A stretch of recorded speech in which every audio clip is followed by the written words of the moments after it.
Howdy do, everybody. Being the Brave Hair coming to you live with another episode of Watercraft. Howdy do, and everybody. Today, can you guess what we're doing? Can you take a guess? I'm not gonna knock over my backdrop, that's what I'm gonna do, but... Wait, where is it? Where is it? Check these out. We are going to be making some pink trees.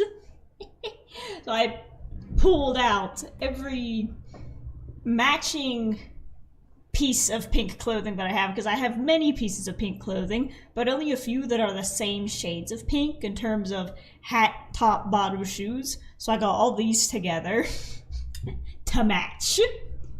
And now look, I match my keyboard, I match my mouse, and I just slammed my mouse down so hard I took OBS away. Oh no. I guess trees, right? Pink, yes! Yes, today is a day of pinkness. We're just gonna let it rain. It's gonna look like the Barbie movie. It's gonna be awesome. That's what these shoes are, actually. These are Barbie shoes. They've got like a little roll under the toe, so then you can just like roll up on your toes and have the Barbie feet. I got them for like $7 at Forever 21.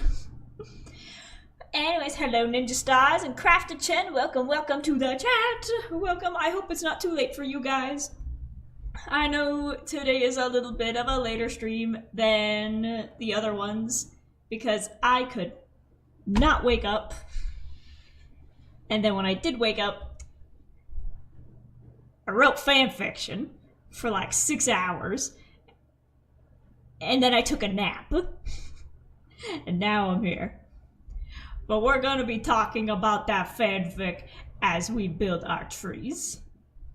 I should sleep. It's 2:47 a.m. Oh, well, you could just keep me on in the background as your ASMR to go to sleep too. I'll be quiet. I'll be quiet. I can talk into the mic like this. We're going to put a piece of birch down here. We're going to put some branches here. Creeper just blew it up, son of a bitch. It's okay, we're gonna start over. See, I could do the sleepy bye ASMR. Come on, let's go. Let's go get this done. First of all, let me turn on my beats. There we go. Boop.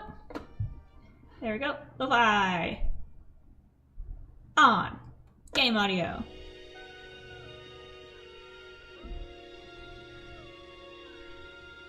Game audio. Game.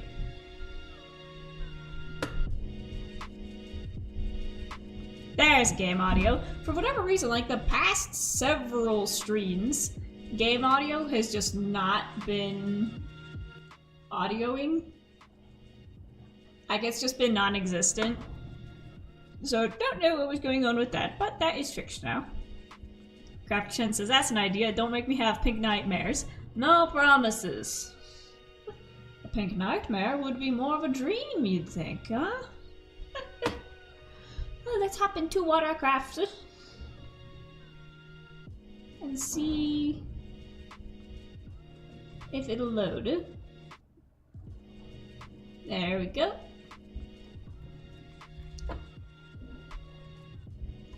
So, for anybody just joined, ooh, somebody donated a lantern. Is there anything else? No.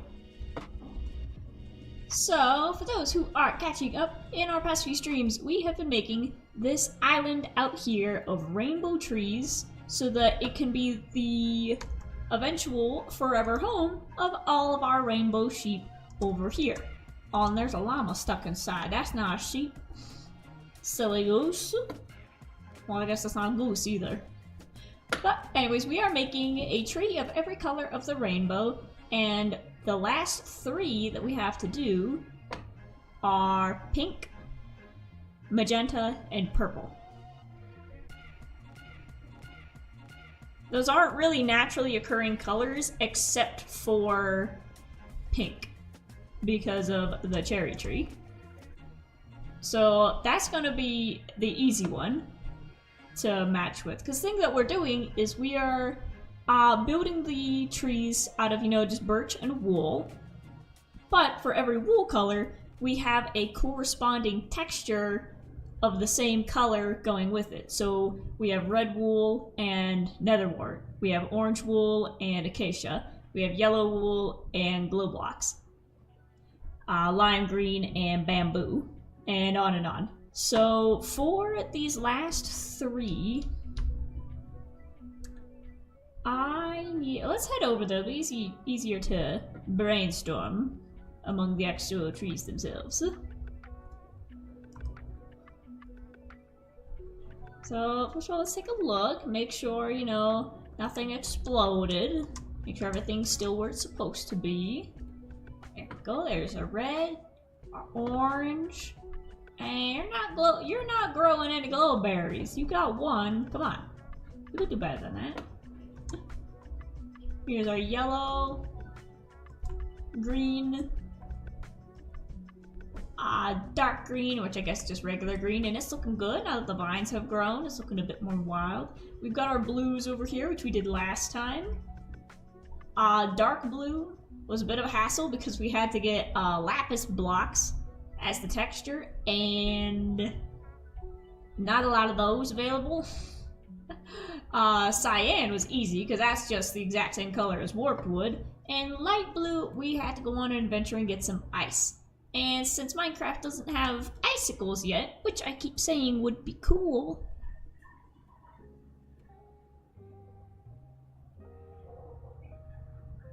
the washing machine just made a very weird noise, sorry. But because we don't have icicles yet, we use the little pale moss dangly jigs. And over here we got Allie. And I think the blue trees are looking very nice. And I like that I made the cyan one taller so that you can see it in between these guys so that they're not blocked from the main island. But yes, today we are going to turn this into a purple tree, a magenta tree, and a pink tree, which will then fade back into the red. So pink will be last, but first we've got a post where it should be. Boop.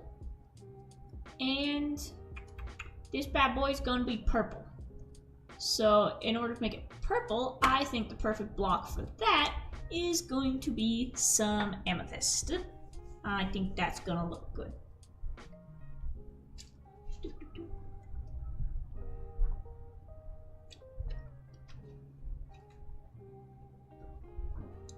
And maybe some of these flowers around it. Yeah, that'll look good. Oh, we got a hole. And I got a piece of dirt to fill in the hole. Oh, perfect. So this one's gonna be purple wool with amethyst, and we'll see if we can get the little crystal bits to grow on it. Because I've tried that before and it didn't work. So I must have been doing it wrong. So we'll see if we can like figure out how to actually do that so that we can have the little like leaves of purple amethyst on it. But we will first make sure that we have enough branch building materials, which it doesn't look like. Let's see, for branches we need pale oak, birch, diorite wall, and pale oak fence. And it looks like our pale oak fence is kaput. We use that all up. So let's make some more. And we've got plenty of pale oak saplings, so now I'm not worried about turning some of these into sticks. You can't grow the crystal bits artificially, unfortunately, but you can mine them with silk touch. Well, it's a good thing I finally have silk touch. See, how many of these do we want to turn into sticks? Let's grab that. 33 sticks, let's make that an even number. Just for the sake of it. It's 41, dang it. Oh, because we started off with 9. Yeah. But now, this we turn into those. We'll turn these guys into sticks as well. So now we've got 32. 32, and 32. So now we've got our branches, and we'll keep the sticks for later.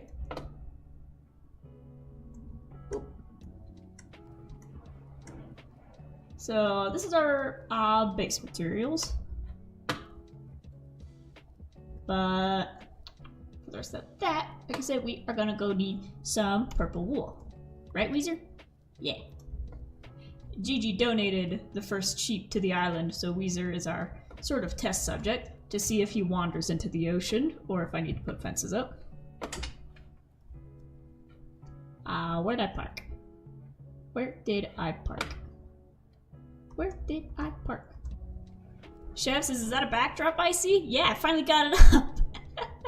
I carried this thing with me cross country. And you recognize the pattern? That's the exact same that was behind me in the last place.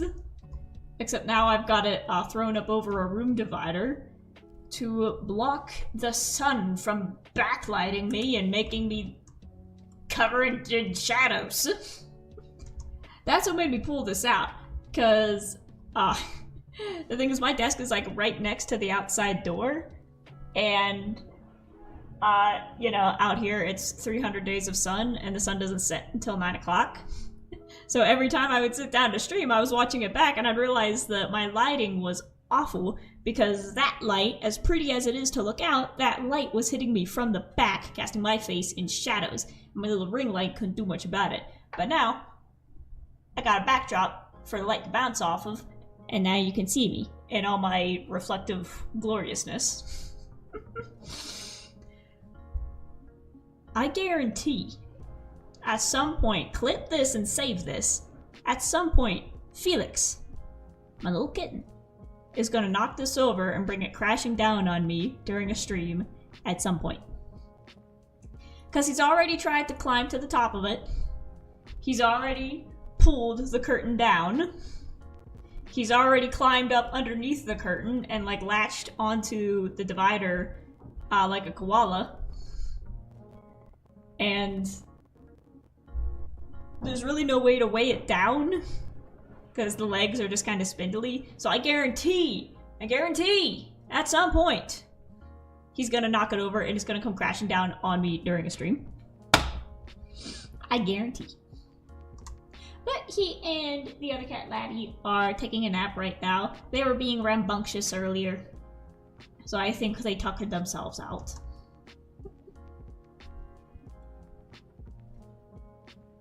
Just wait until y'all get holiday decorations and trees. We already saw that at the last place where, So when I first got Felix, you know, when you get a cat, you're supposed to like keep them in your room for a bit so that they get used to the house without, you know, escaping through the vents or out the door. And this was in February, and we still had our little Christmas tree set up because, you know, it was February.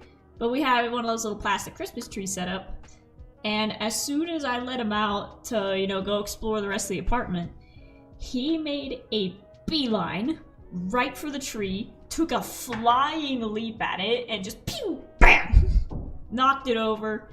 He was inside the tree, inside the lights, and we had to like pull him out and unwind the lights off of him, and that's when we were like, maybe we should take the tree down. It is February after all. And I was like, yeah. But he is just a very rambunctious little boy.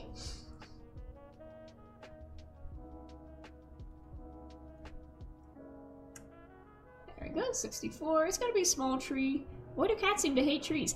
It wasn't an aggressive pounce, it was in, I can climb you pounce. Like, he wanted to get to the top of it. And that's the same with the this divider here. He saw that he was able to climb it, and he climbed it. And he sat on top, and I had to pull him off so he didn't knock it over. And then, right out of my room, so I got rid of my bunk bed. You know, that's gone off to Goodwill. And I swapped it out for, you know, an actual, like, low-level bed because, I don't feel like climbing to get in bed anymore. I think it'll be a lot easier for me to just lay down now. My legs don't work. like they used to before.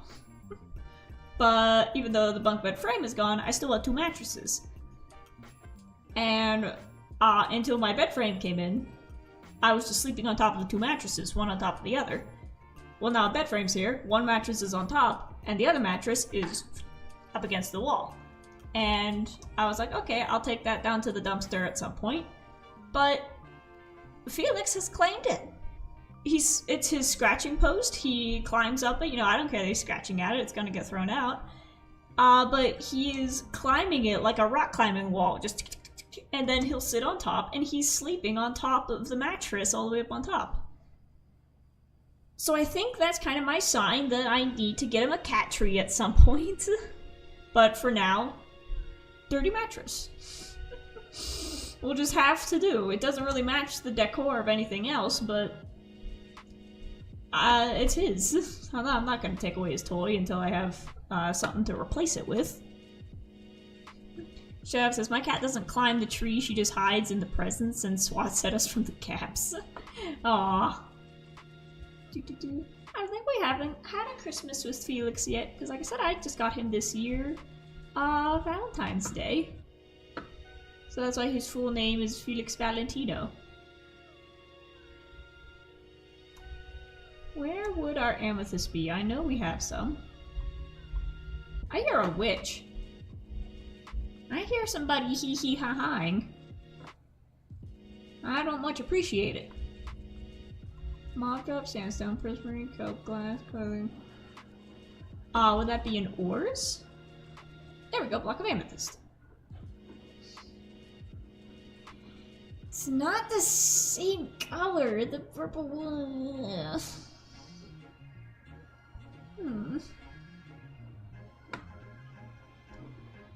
I was building a cat tree for my shelter. Project got put on pause though. Aw.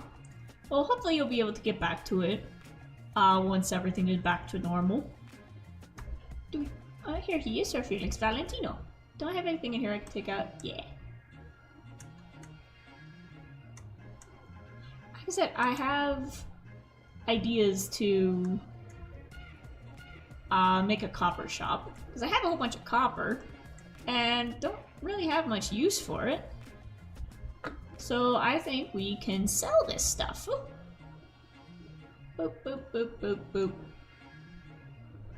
Gotta organize it. There we go. We still got, we're still good on iron. Got emeralds. Got some wheat in there for some reason. I'll put that down there. Nice. I think it's fun to design them. Yeah, that seems like a fun thing to do. Is just design a cat tree. That'd be cool. I have an idea for Minecraft theme one. Oh, that would be so cute! That would be so cute! I'd love to see that. Doot, doot, doot, doot.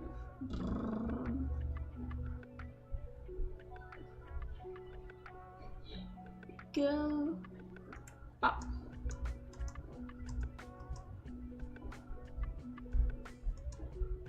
I was thinking, I'm still in the process of like designing my room. I think so. Right now I've got some cube bookshelves in there, which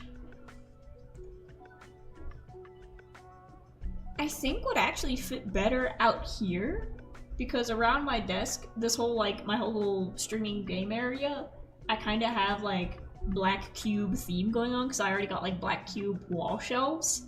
Whereas in my room, it's a little bit, I want things to be a little bit more ornate, a little bit more fancy. So out here is kind of sleek modernist, so that I have surfaces to put my toys on. But in my room, I kind of want it to be a bit more crystally, a bit more, you know, crystal and lacy and prettier, girlier. Or, you know, so then I have a nice princessy backdrop for when I do my fashion. And I think the cube bookshelves that are in there right now would definitely fit better out here. But then I realized if I move those... Oh, you can't see him on the small screen. The big orange cat laddie is out and about. Hi, baby. Someday he'll show up on stream. But yeah, I think if I move the bookshelves out here, they'll give me room in my room to basically have an entire, like, section next to my bed for Felix. Because I feel so bad that throughout this entire move, all of everything that was familiar to him has been rearranged as well. So that's not only me getting used to a new apartment, he's getting used to a new apartment. And all of his usual napping spots, all of his usual, you know, where his food was and everything has been rearranged. And as I'm rearranging my room, I'm rearranging his stuff too. And he is very much like a toddler, and I kind of think of him like a toddler. And I'm like, if I was doing this to a kid, the kid probably wouldn't be very happy that their stuff kept getting moved around and they were happy where it was. So I want to, you know, kind of spoil Felix a little bit and just give him a section of the room where, like, I'll set it up with, like, cat tree, litter box, food, and everything that's in there. It's going to be, like, his area. He can... so, like, everything is gonna stay in its spot. If he, you know, gives me signs that he wants something moved or he's not happy with something, I'll change it. But that's basically gonna be his room, so that I'm not just, like, constantly, you know, scooting him off of surfaces he's not supposed to be sleeping on. That'll be a spot where if he's laying there, I don't touch him. He can lay there and he won't have to be moved or scooted or, you know, pushed out of the way. That's gonna be, like, his little room. And the thing is, I saw a really cute pet bed at Ross that's basically a tiny little saucer chair with, like, little legs and stuff, and I did see a pink one, but on the other hand, I'm like, would Felix like pink, or he's probably colorblind, he probably doesn't care. Craft Shin says, I'm calling it a night, have a good stream. Good night! Thank you for hopping in. But yeah, I want to give Felix his own little space. His own little room. And like I said, eventually the mattress will get out of there and it'll be a cat tree. An actual cat tree that he can climb around and destroy and scratch as much as he wants. And I guess that's also the side of the room that has, like, the big window that he likes to sit at. So the window it's not going to be blocked by any of my stuff or gadgets. It's just going to be his window to look out of.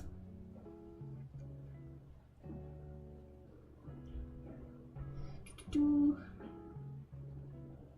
thing is, right now I've got like this little, like, necklace arranger that I don't have any room for elsewhere. So I have it on the windowsill. And Felix has discovered that he can remove the necklaces with his teeth. And that if I'm sleeping when he wants fed, all he has to do is take the necklaces off the stand and drop them over the edge of the shelf. And I'll get up.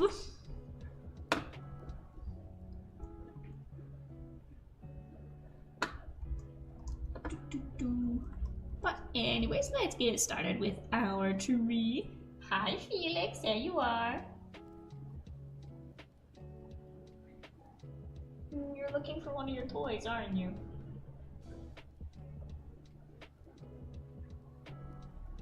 Well, if you didn't keep kicking it underneath the closet door, you wouldn't be left without your toys. But you keep kicking them under the closet door, so now you don't have any toys left. I bought you a pack of 8 springs and they're all gone. You kept losing them.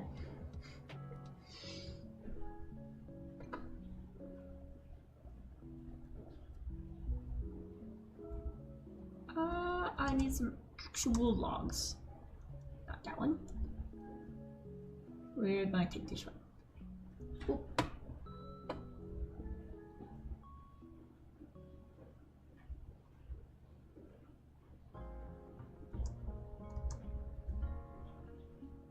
Yeah, Felix has been being very fussy lately, but I think that's because we've been very busy with, you know,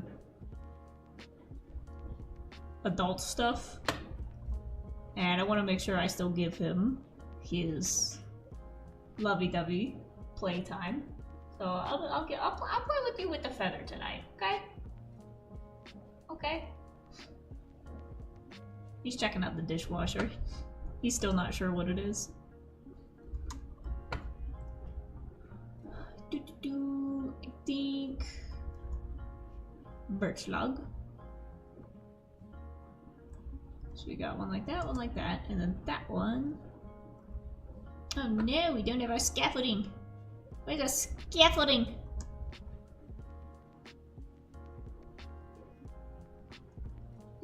Where's my scaffolding? Where's my dirt? Oh well. I guess this is my scaffolding. How tall do we want this tree to be? I think this one... We have plenty of material, so this one can be a bigger one.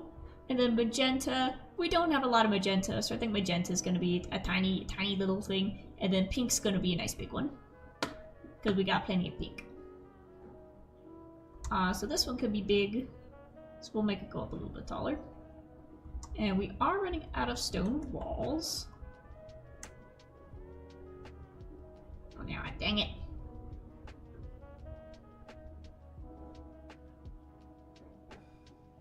Now, I should be able to attach you to this side. What are you talking about?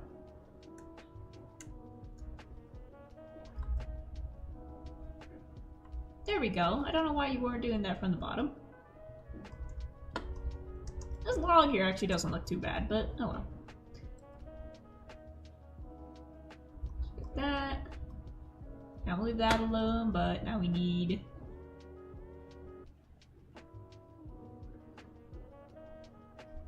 something like that. Oops, you don't have pickaxe.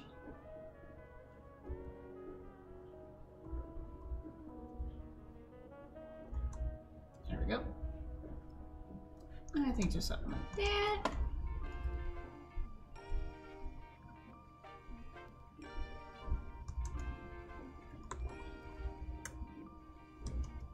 And back to the parkour practice.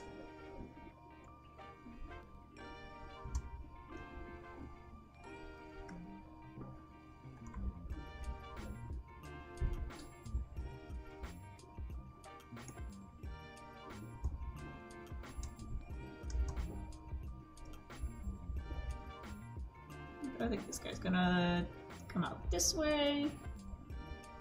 Gonna go up. That one out that way.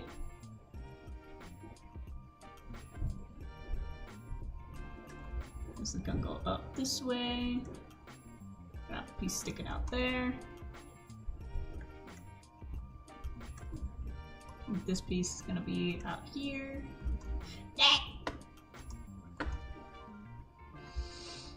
Looking very crowded, so we'll scoot this out this way. Oh, piece going down.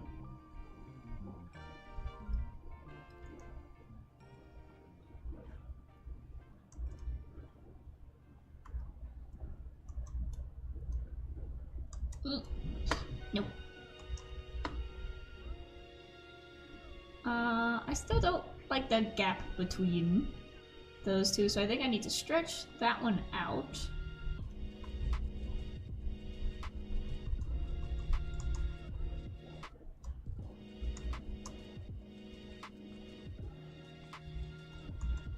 Boing.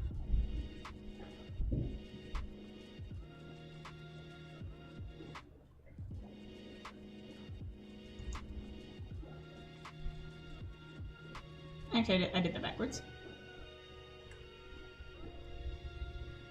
Pop over here, and then from here, stick that, and stick that, stick that.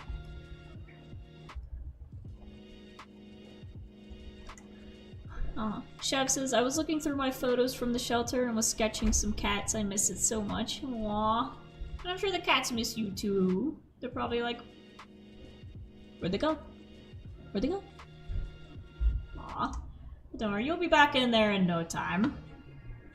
You'll be back. Did I put one there? Yeah.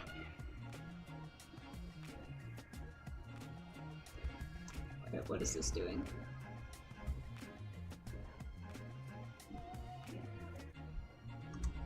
Okay, this one got a broken branch.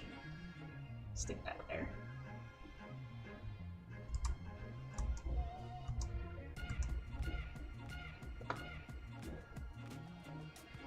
Still said like it would be cool to work at a shelter, but we'll see how this new job does for me. So that's right. That was another thing that absolutely tired me out this week. Was I worked one day and it thoroughly exhausted me. So I'm not built to do anything. But it was cool. It definitely wasn't as bad as the previous janitorial job. I'll tell you that. And the thing is, working this new job, so basically it's just retail. And the cool thing is, my job is now to go around the store and organize it. I told them up front that I have, I have disabilities. I can't, like, do a whole lot, but I like to clean and I like to organize, and I'm very good at it. I just can't do it for 8 hours straight. And, they actually listened, but they're like, okay, we're gonna give you, we're not gonna put you back in the storeroom where you gotta take stuff off the truck. We're not gonna put you on the register where you gotta stand for, 5 hours. But what you can do is you can go around the store with a little cart and organize it. You clean up the shelves, because, customers going into the shelves just absolutely destroy everything. You have it all neat and organized for like 5 seconds, then here comes the customer, and then bam!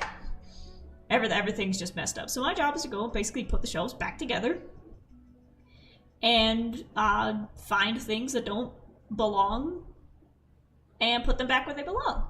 It's basically, I get to play a big seek and find game, and it's OCD Paradise, is what it is. Like I said, I did that for 5 hours, and I was really, really wobbly by the end of it, because I didn't have my cane, because I had to, like, push a cart, but I was leaning on the cart, like, really heavy by the end of it. But, it was easier, because in my mind, I was like, I don't have to do this tomorrow. This is, like, the only day I'm scheduled to work this week. So, definitely not enough money to pay rent, but it's something, and more importantly, it's something I can do without dying. Shab says, 3/5 of the way done with chemo, we're getting there. Alright, let's go! Let's go! You're past the halfway mark. Like I said, soon you're gonna kick its ass. You're gonna kick its ass, and you'll be back with the cats. You can always volunteer at a shelter on weekends or something. Yeah, definitely. I keep saying I'm waiting to get, like, more settled in, but it's been a month. I think I'm pretty settled in. Settled in to the point where I'm starting to get bored. I'm like, well, I've done all I can do inside the apartment. Let's go find something else. Oh, a very beautiful sunset outside. But yeah, I definitely want to look into, like, volunteering opportunities, even if not, like, animal shelter, cleanup volunteering. Like I said, I love just picking trash up. I would do that a lot at the old job, where on days where I just didn't want to be stuck inside, I'd just walk around the buildings and pick up trash outside. And I loved it. Oh, I almost overshot it. So I'm like, if I could volunteer with, like, a trash cleanup crew, or just walk along. I was about to say a beach. We don't have beaches here. We don't have beaches anymore. None here. We could, like, walk along the highways or, like, around the parks to clean stuff up. Like, I could do that. I'd be down. I'd be down for that. Nah, you need a piece.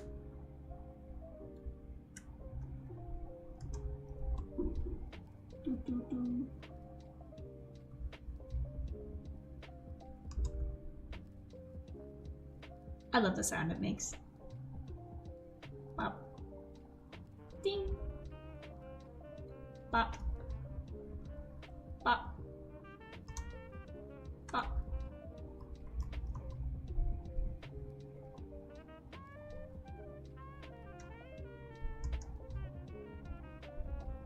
Like I said, I think this is a good start of just getting the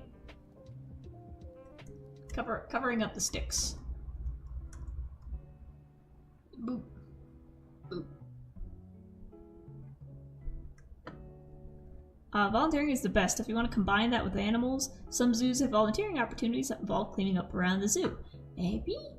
And the thing is, the zoo around here is all uphill, from what I've heard. It's not... It's not being friendly. It's just all... Ugh. Yeah. Which sucks, because I want to go. But my friend went before me with her girlfriend, and she came back and she was like, I don't know if you'd be able to do that, man.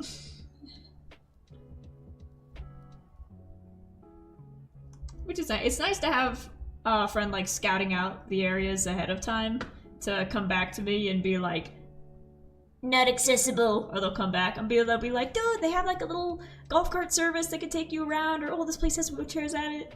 So she's kind of scouting things out for me to see which ones I can do.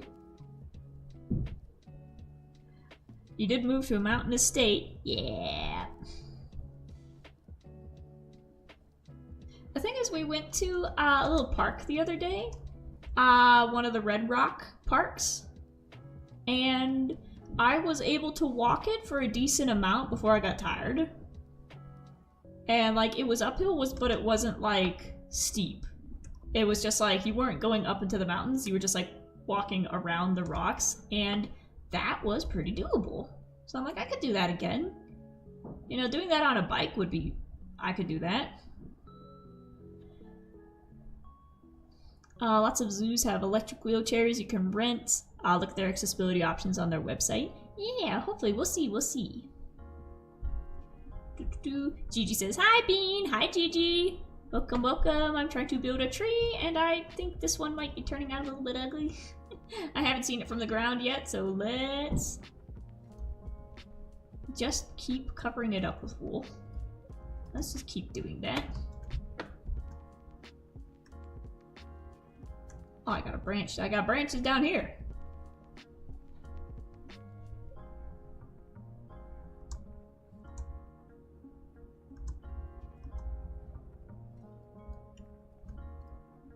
And fluff, fluff, fluff, fluff.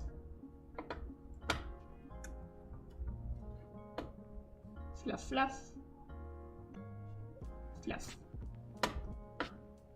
Hi, Ali and Weezer. Yeah, they are loving it over here. Scoop this. And also, Weezer is being a very good test subject. He hasn't walked into the ocean yet, which means this island is secure. It's sheep-proof.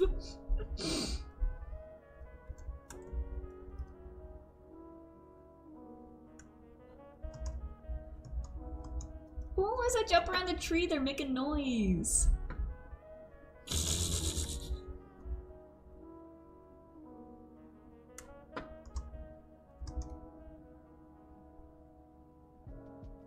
Jandal has just blessed us? Who is Jandal? Who is Jandal?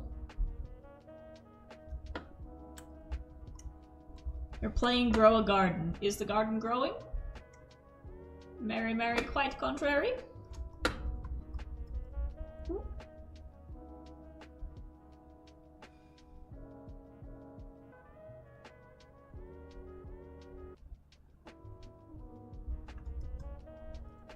Oh wait, that's actually like really flat on the bottom and it looks... Okay, so it looks good from that side. This side stinks. So we're gonna unstink it.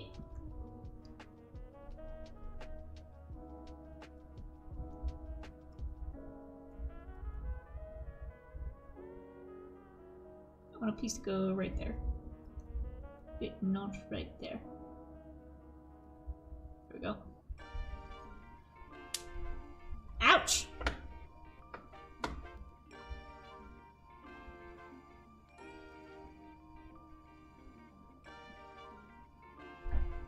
Where is you? Aha! The victim. There. Oh, nope, there's another one. Look at these guys hiding under the trees. Let me put my hat back on.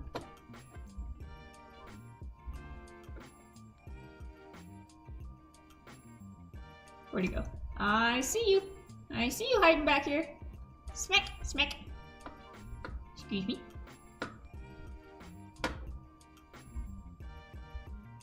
There we go.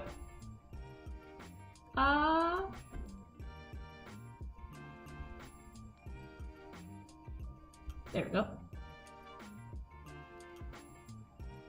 Also this weekend, I think a famous football player is going to join the game. Cool.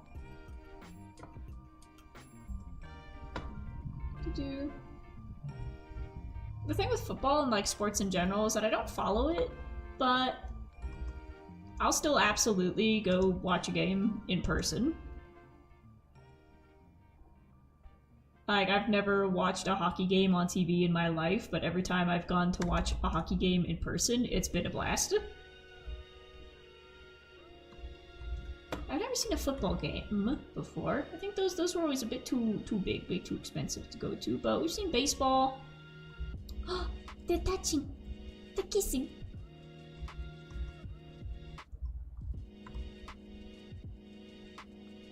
See, same, I was in one before. Nice. Yeah, it's like, I don't follow sports, but if you want to sit down and talk about sports with me, you know, I'll listen. I listen to my friends talk about K-pop. I listen to my friends talk about Batman. If you want to talk about sports with me, I'll listen. I won't go, oh, it's boring. I'll be like, oh, fascinating. A new hyperfixation has joined the chat. I didn't realize until recently, but apparently F1 racing has a fandom. And people are just as insane about it as they are about, you know, life series or anything else. There we go. This spot's still stinky. Sports kind of scare me. Well, I'm not good at sports, but like I said, I like watching them. I will stick to just moving by myself in the gym. As soon as you introduce rules and other people moving, I get lost. Like every time I did sports in gym, I was like, can I just go back to just the weight room and just like lift stuff? I don't want to play. I was the weird one out who didn't want to play kickball because you would wait 15 minutes in line for your turn, and then I'd kick it, and then one of the sporty jocks would immediately catch my kick, and then I'd be out for the next 20 minutes while everybody else finished the game, and then the cycle would start over, and I'd be bored out of my mind. And then the one chance, on the off chance that somebody wouldn't catch my kick, I'd make it to like first base and be like, oh my god, I made it to first base. And then someone would tag me and they'd be a jerk about it. And they'd be like, you're out. You need to go sit down. You need to go sit down. Go sit down. You're out. You're out. Get out. And it'd be like, Jesus Christ, okay, I'm just gonna go sit down and draw. Glad you're having fun. But then whenever it was weight room day, everybody else was like, oh, I hate this. And I was just like, zoning out, just lifting my little 5-pound weights, and I'm like just listening to music and moving. I'm like, I don't have undiagnosed ADHD. What are you talking about? I'm totally not beaming from ear to ear because this is the only time during the day I can actually move around and wiggle. That's another reason why I like going to the gym. It's a spot where you can wiggle without judgment. It's a good spot to get the ADHD zoomies out. I think this tree looks pretty good. I actually think it needs some more amethyst. We've only got 6 left, but I think one of these guys needs to go. Boop. Boop.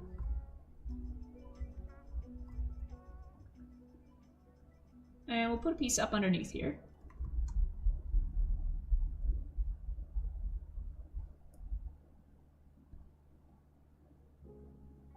Let's see. Gigi says, help someone just put a giant mushroom in my face. Bean, I have good news. You need to go play Grow Garden now because job application plans.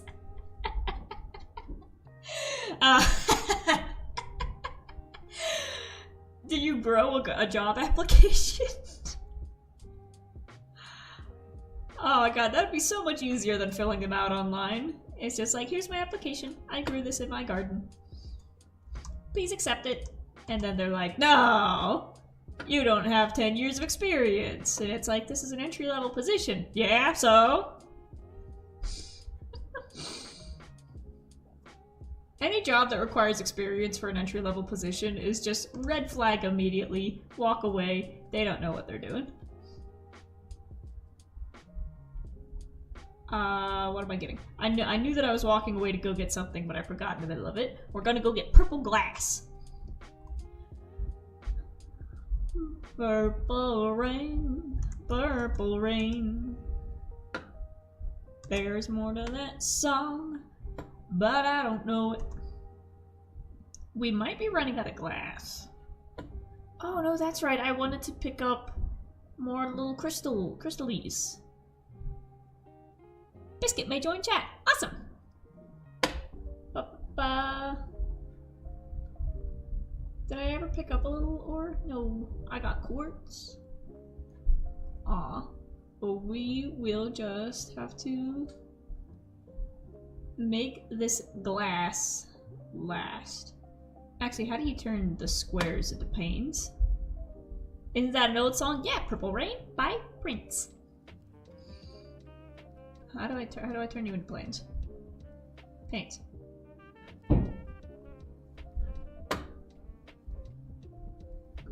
Was that you?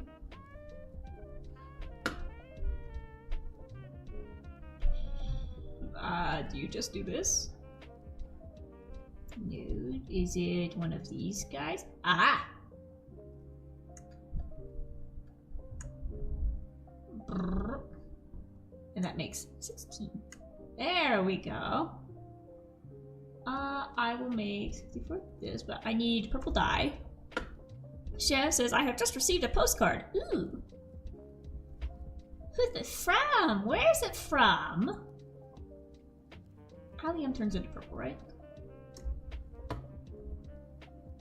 Allium better turn into purple, or I'm gonna be mad.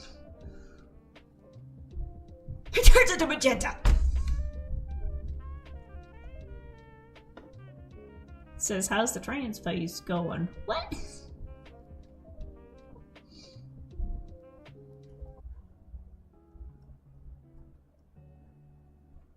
Do you make purple? How do you make purple? Red and blue? Red and blue?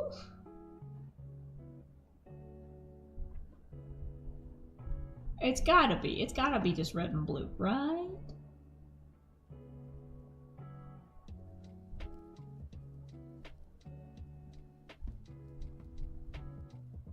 Eight. 1, 2, 3, 4, 5, 6, 7, 8. And then boop, boop, purple dye, and you get 16. Nice. Boop, and we got 8 purple dye left over. Yes, phase is spelt wrong, and that's literally all it says. Huh.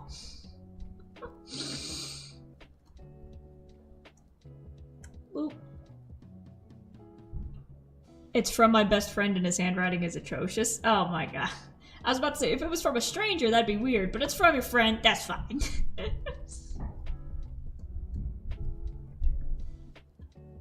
could probably send you a postcard. That'd be cute. We've got lots of shops around here that sell the little Colorado postcards. Got my gas, let's go.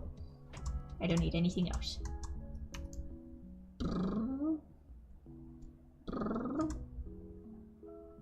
I'd like to be like pen pals with somebody and actually like just write letters and send packages of weird stuff I find.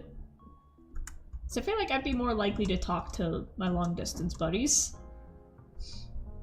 It's like, I'm just not a talker. I'm just not a talker. If you do not initiate conversation with me, I do not speak.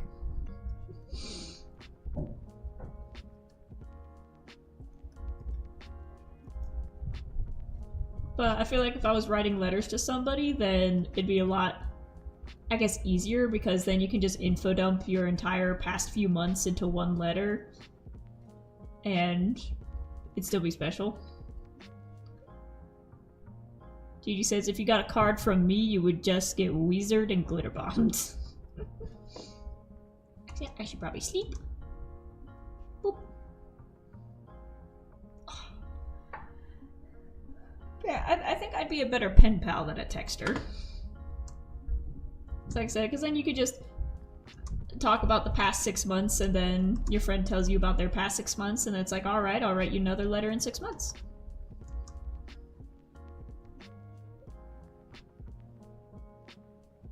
You can be pen pals with my sister. She loves writing letters. She makes custom cards and stationery. Ooh. Be cute. I'd love to see the custom cards.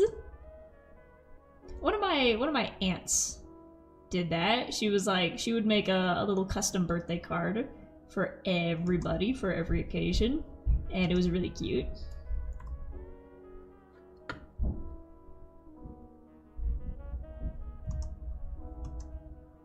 And my mom does that. She'll decorate like birthday cards with scrapbook materials and scrapbooking stickers, and they're always so sweet.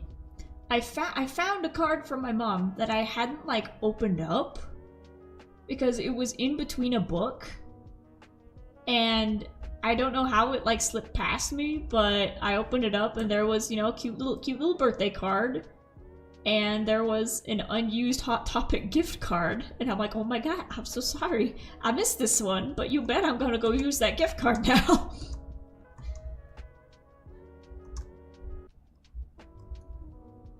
I love walking on top of this. Listen to that.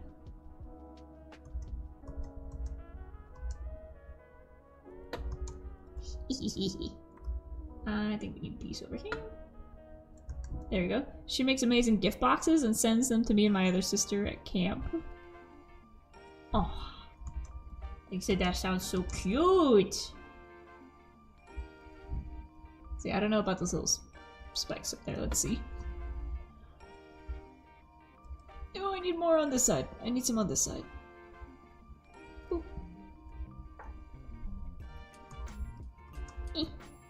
Too short.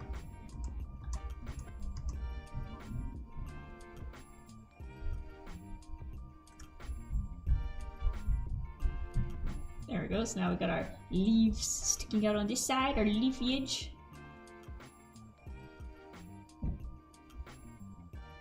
And we'll get these pieces under here. Like I said, we'll get them on the inside. Oh, that's it. Never mind.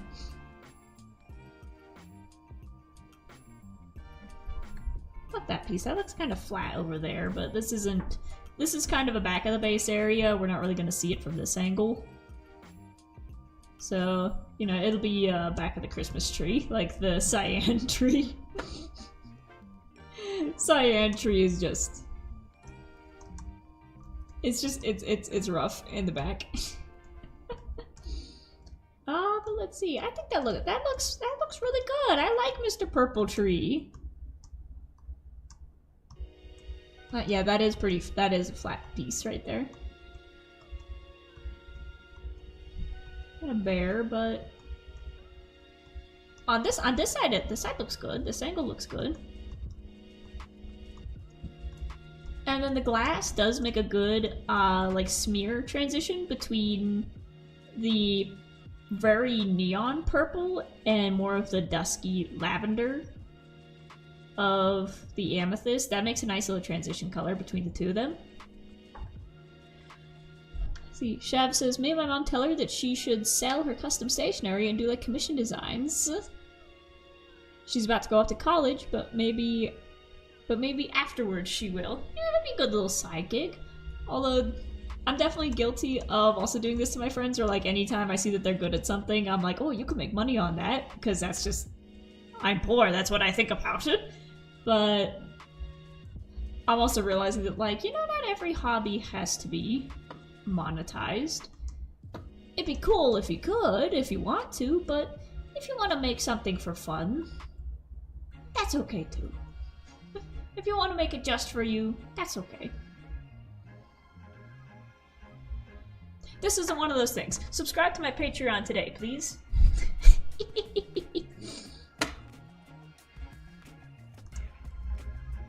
I think the purple tree looks really cool. I like that. I like kind of the flat on the bottom. I've definitely seen a tree of like that shape. So I think purple tree is done. So now we'll throw these back into the paint box. We'll get rid of our miscellaneous bits.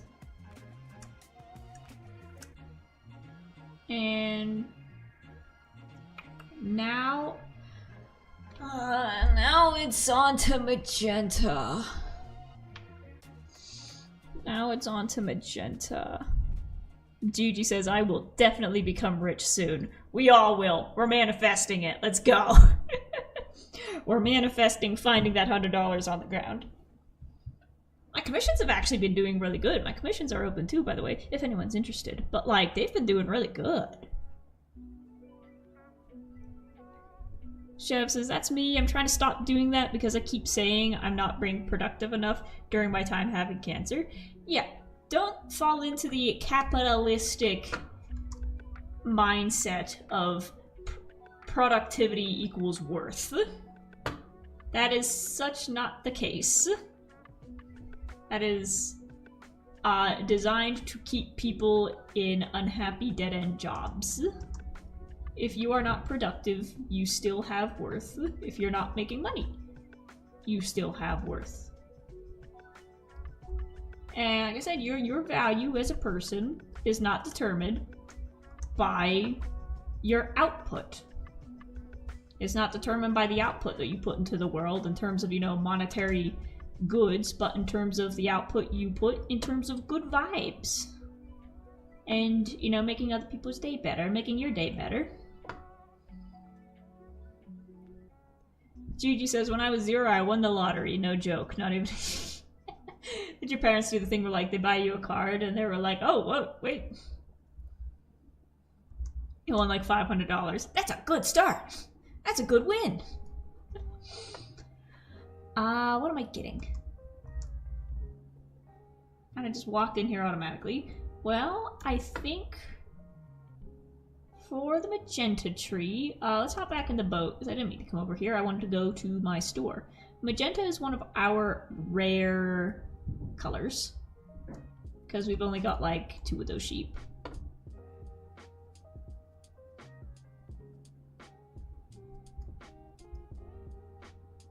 But yeah, with productivity, it's weird because like the past few days, I've been working on just purely just fan art and fan fiction. And I'll do it for like so long that I feel bad afterwards because I'm like, oh, I didn't do anything today. But then I gotta tell myself like, yes, you did do something. You were happy making fan art. And that leads us into my latest hyperfixation. I've been listening to the Frankenstein musical, and that's kind of inspiring this AU of this chapter of an ongoing AU in which some of the hermits find zombie Cleo as, you know, an undead corpse, and they need to bring her back to life. I'm gonna start from the beginning. It's one of those things where I'm slowly writing the chapter, but the chapter is... it's like chapter 20 of the ongoing story. So I can't just post that section because it's part of a bigger story. And I need to actually make my way up to chapter 20 so then, you know, people will have the context for it. But I'm still writing it as I get the ideas for it. And then, you know, I'll adjust it later if story pieces change. See, Chev says, like, I have free time and my brain says, oh, we should be doing something. It's partially why I've taken a break from content creation because I was getting anxious about not posting enough since I'm not in school and have time. I feel you. It's weird, like, the past like I said, past few days, I'm only working like 2 days this week. It's like I don't have a job to go to. I've got like, I still have like paperwork and things that I need to do, but I'm finally in a space where I don't have anything to do, and then it's like, oh, I can finally work on my YouTube channels and my animatics. And then I spend the whole day writing fan fiction, and it's like, that's not what you were supposed to do. It's like, shh, it's okay, it's okay.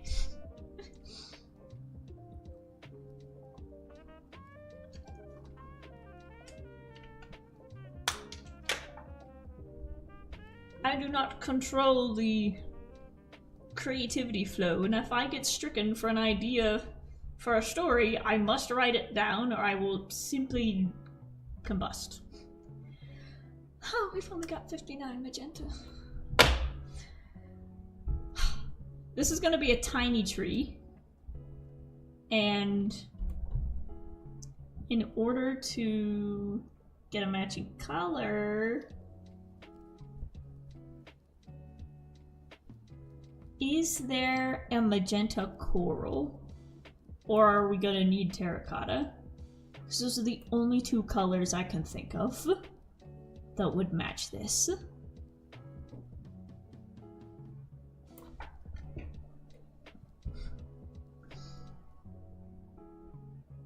Chev says, I've been really enjoying your fanfic. Thank you! Thank you!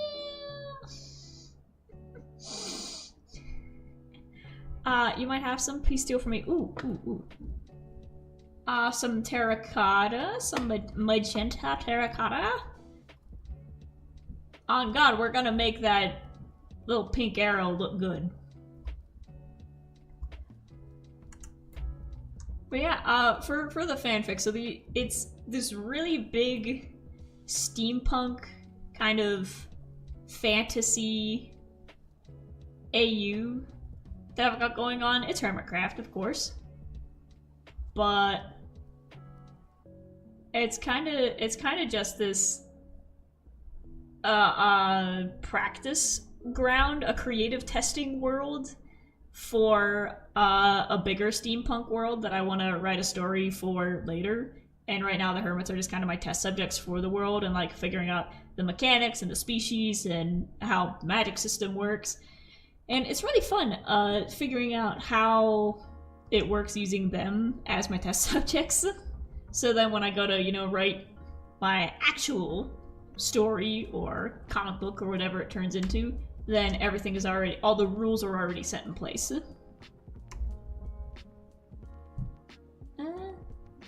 Yeah, pink. I'm gonna go through these for a second.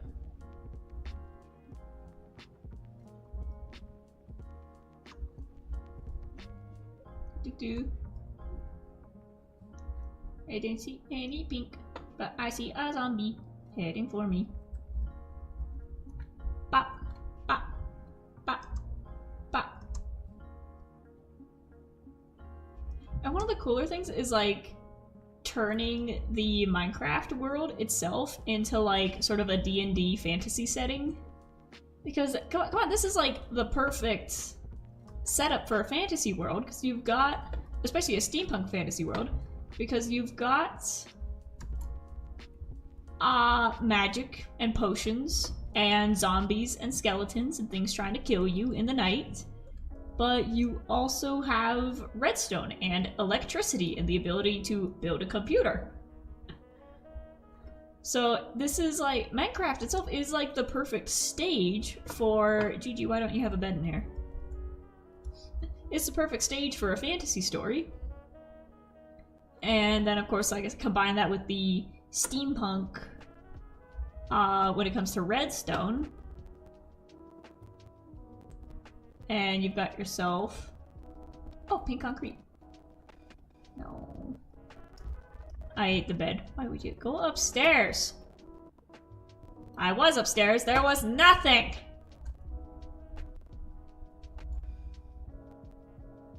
Unless in here?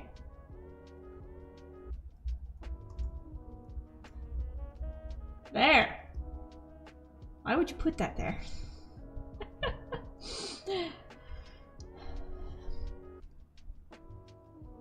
Chev says, if you ever need an editor proofreader, let me know. My mother was a teacher and I inherited her love for writing sentences, structure, and grammar. Absolutely. You know, as I send the fanfics in the group chat, please feel free to, like, edit, grammar check them just as you read if you want. Because the thing is, I do that, like, several times as I'm writing. It's like, I'll write the chapter and then go through it again, read through it again, read through it again, read through it again, and every time I'm, like, fixing mistakes and sentences and stuff. And this final time, I got 5 chapters written. I went through chapters 1 through 5. And like just reading them from beginning to end, uninterrupted, and I'm very glad I did. Because even though I was quote-unquote finished, I still managed to find several spots where Scar's name got auto-corrected to Scat. So there is great importance in proofreading again and again and again and again, and you are never done proofreading. Chev, if you look through it again, you're probably gonna find like 7 more scats.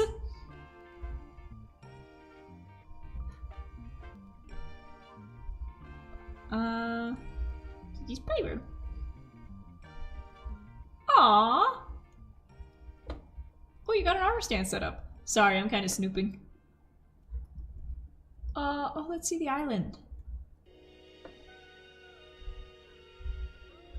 Okay, so there's Rainbow Road. That's where we are.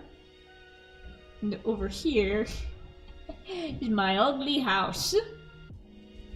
Oh, this is an old one. Unless, does my roof look like that? I think my roof is blue. Is my roof blue now or is it black? I don't remember.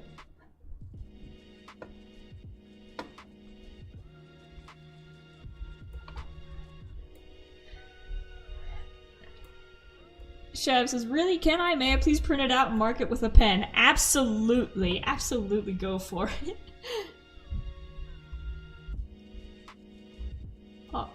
Pick it up and put it back down. Where's my house? Right here. Boop. Is that all you gotta do to update it? How do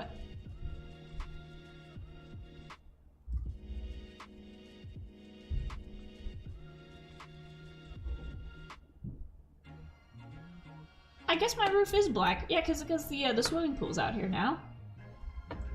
Oh, wait, that's the sheep. The sheep needs to be updated. That's gonna look so cool from the sky. Anyways, back to looking for terracotta. I'm just gonna go through these one by one. See, hold on. Crimson! Wait. Crimson! Where do I find crimson?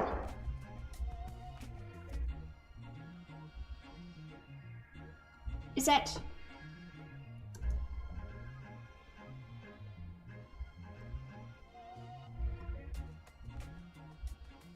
Maybe. That's a maybe.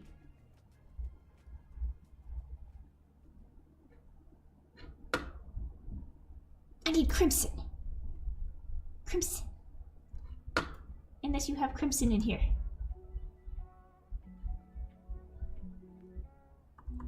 No. Nope. I think we might need to go to the nether. Also, you got a hole in your roof.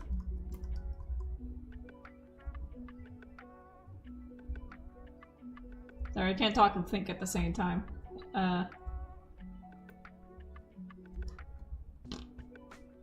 Oh, wait, you need terracotta. I know how to get to the mesa, so I have a bunch in my chest. Ooh. Terracotta to dye pink. Or technically magenta. We need the hideous magenta terracotta. Like I said, we're gonna make it look good. We're going to. But yeah, by all means, print out my fic and edit it. I think that'd actually be really cool. So there's definitely spots where, like... Also, because I'm writing... Whenever I write, I always make sure to, like, try to write with the character's accent. So, writing for, like, Stress, Exuma, Doc... When I write them, I try to, like, write their accent into the text. And writing for Mumbo, I imagine this is, like, when he's younger, so he's got, like, a very bad nervous stutter. So, like, I'm writing out the stutter.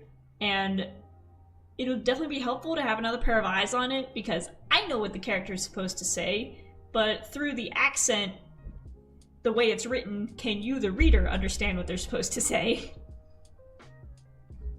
Because there are some points where, like, I, like, would overdo it, and then someone would read it and they'd be like, I have no idea what this guy just said. It looks like a text smash. It's like, okay, I'll clear it up a bit.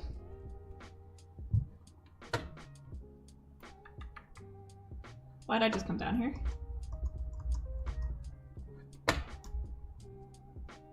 Oh yeah, let's head to the island shed. If you have terracotta, may I have some in exchange for something?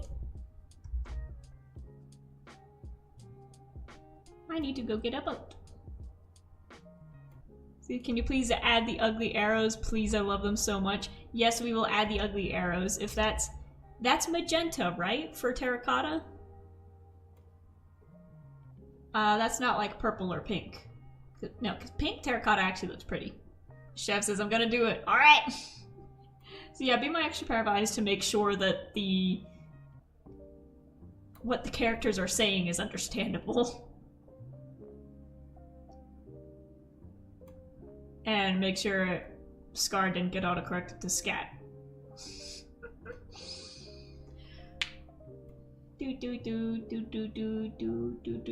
Where is my boat? I thought my boat was over here. I am wasting so much time. There's a boat. Boop. Mushroom Island, you were just off my coast, right?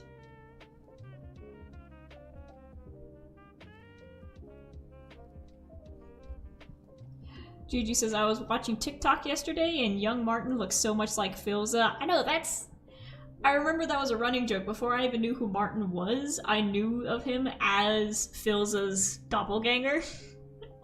Because they've got, like, the same accent. They're from, like, the same region.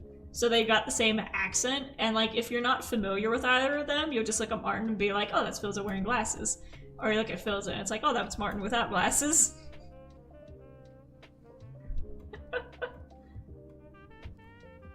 There were like videos, I think there was a video where Tommy found Martin, where he was doing one of his I'm gonna go bother a YouTuber for a day videos, and he found Martin and he just showed up at his door and he was like, hello Filza. And Martin just like shut the door in his face.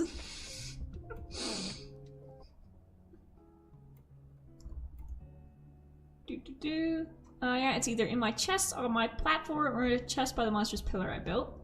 Alright. Boop. Why is it purple? Oh my god, what did you do? Chef, I think there might be a gas leak over here. Oh lord. Is that just the mushroom spores when they get wet? Oh, that's hideous. IRL, I feel like I shouldn't be breathing that in. Oh, that looks toxic. Oh no. Oh no. Ooh. I swear to God, if you have a silk touch. Oh. Pink. Ooh, pretty. Nether brick. Don't mind me, I'm just snooping. Oh, wait, purple. Nope. Too far off.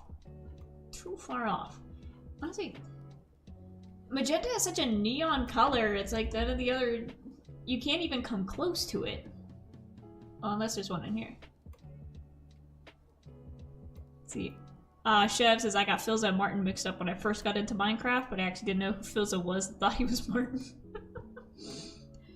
There's a few. I remember first getting into Hermitcraft in like the early days and realizing like, oh wait, there's like 30 characters.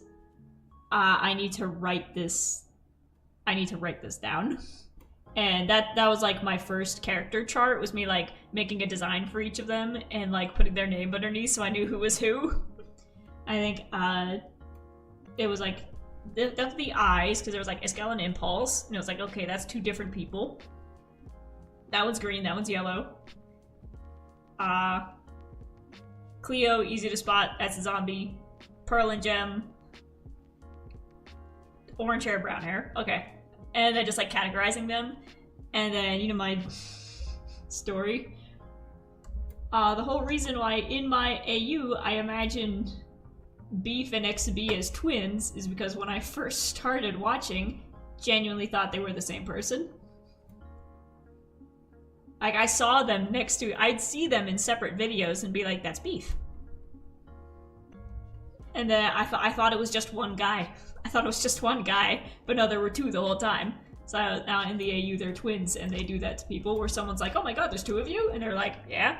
And the difference is that Beef is nice, and he stays indoors as the group chef, and XB is like the hunter who just, you know, doesn't want to be near people and heads off to the woods and comes back with like a deer 2 days later. They look the same, except one is a fish. One is underwater, and the other one is on a farm. Being check the actual island by the tower thing. Okay, the toxic fog has cleared up, so now I can actually see where I'm going. That was so weird. Is that just what mycelium looks like when the sun hits it? I was about to say you need to light it up over here, but mobs don't spawn over here. 11. Oh, look at this. These are so pretty. What is that? It looks like a bug got splattered. I mean this tower, right? You have stuff in here, or is this under construction? This is construction. Ooh.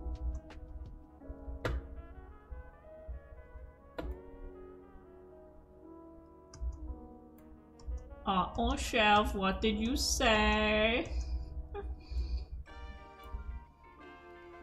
Unless you have a different tower that I can't see. Because the render distance is down.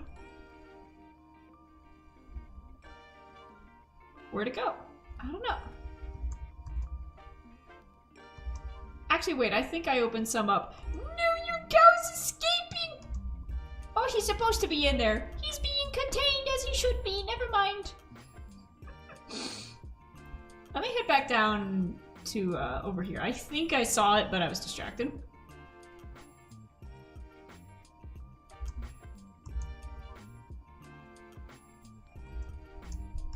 So yeah, I imagine Beef and XB are twins because they look pretty much the same. I think it was over here. Is this? That's terracotta. Red terracotta. White concrete. Terracotta. I'm gonna take a little bit of this, and I'm gonna see if I can change the color of it. I'm coming to help walk through the portal. Can I change the color of red terracotta? Because I found it, but... can I dye it? Is the question. So I took a chunk back. Walk through the portal, there's a reason I put up that fence. Wait, let me see.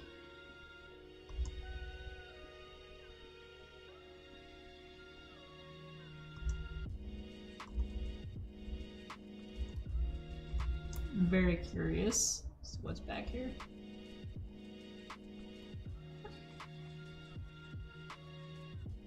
So many cows. Are they all in here?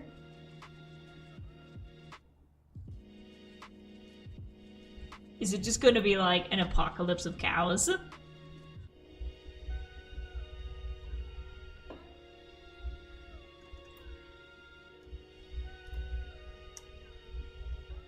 Oh. Wait. Oh, this is where we did our race. Our racy race.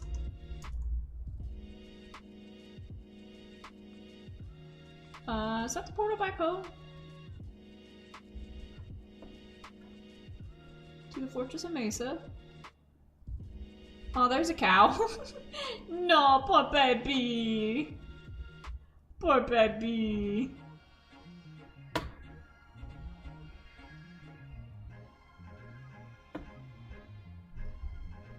Okay, there's our tunnel back. They may have despawned or died. Oh, there's one over there, and there's lava over here. So I imagine death may have befallen them. You know, mobs. I love the glowstone in the ceiling. Ouch! Burn my feet!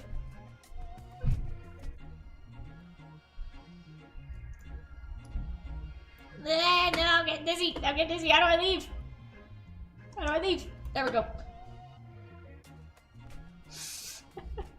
Look at those eyes. No thought there. I hope we get the Moo Bloom back. I hope we get the Moo Bloom. If they're bringing back like all these all of the, you know, rejected mobs, they've gotta be bringing back the Moo Bloom. I saw a bit that there was like a very subtle hint at it where they were going through like the copper golems. And at the end of the video there was just like 2 suspiciously placed dandelions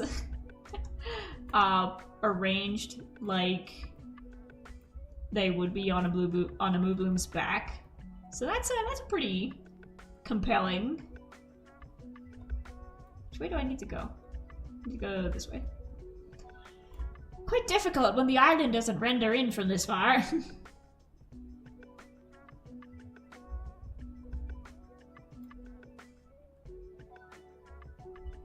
Okay, there's the moon. I know that the moon rises outside my window, so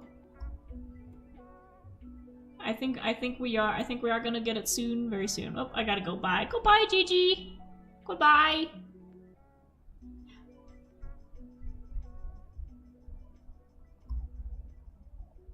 See, so I got magenta. So I got the terracotta. I'm gonna see if I can not starve to death, first of all.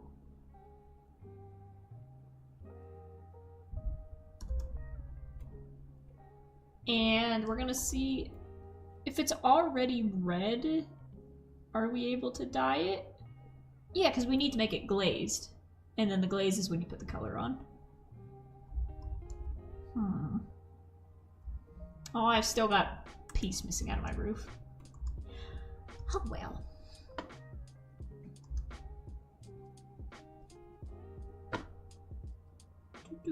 Let's go see.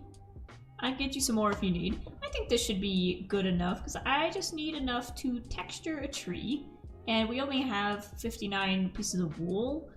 That's not a lot. So it's gonna be a tiny tree. It's gonna be a tiny tree.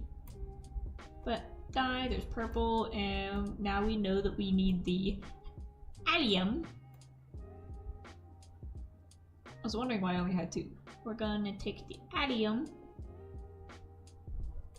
And we're gonna turn that into dye.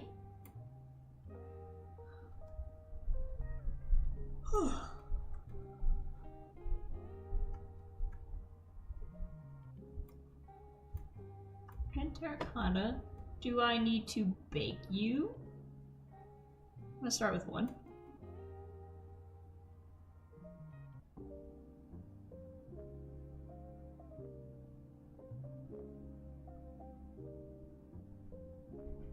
And it turns into red glazed terracotta, which is very pretty. But how do I make you pink?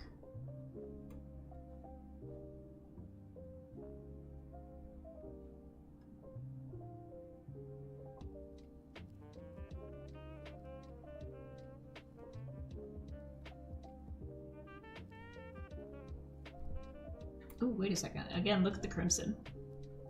Crimson's gonna be our backup.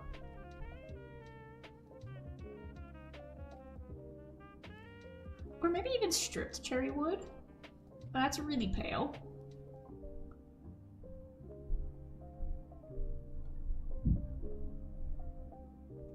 I haven't unlocked it yet.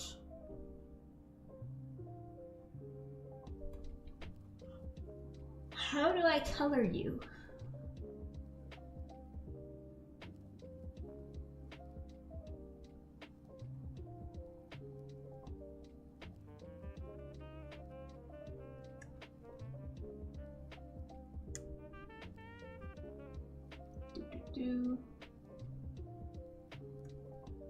No.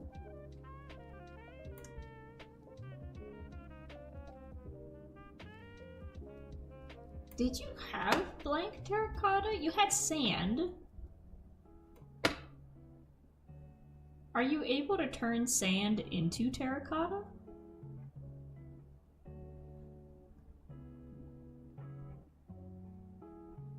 I swear I remember doing that before.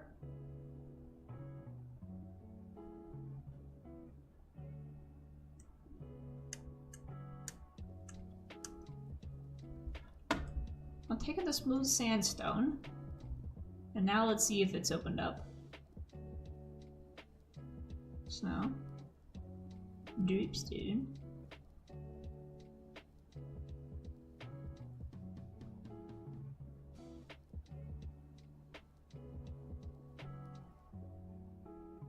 Want me to hop on and get you some? Yeah, if you want to.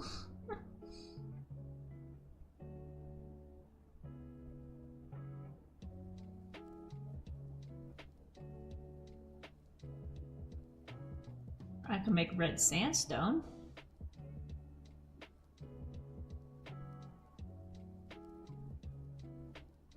Now we're into the wool and the concrete and the purple. Oh wait.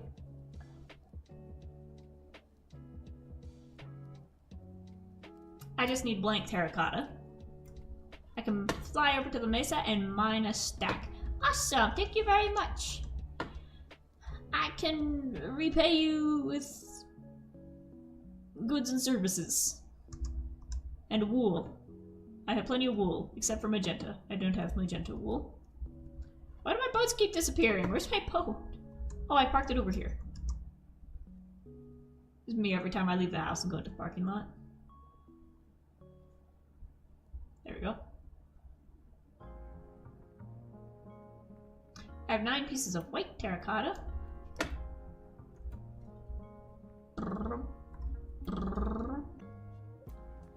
I feel bad going through all this work just to make magenta terracotta, just to make that color. But I'll put this away, and we'll put a hold on Mr. Magenta. And we'll just go through with pink. And I'll give you your red terracotta back. Doo-doo-doo.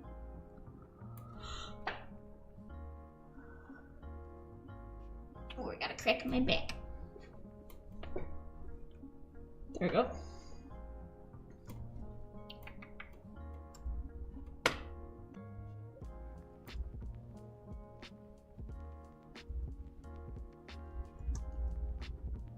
So we'll get started on the pink one.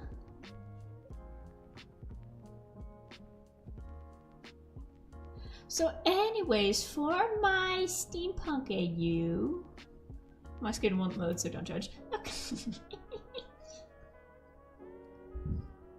I have this idea. So the whole concept, see, this is the thing where I can't really like share the chapters yet because you need the chapters before it for context.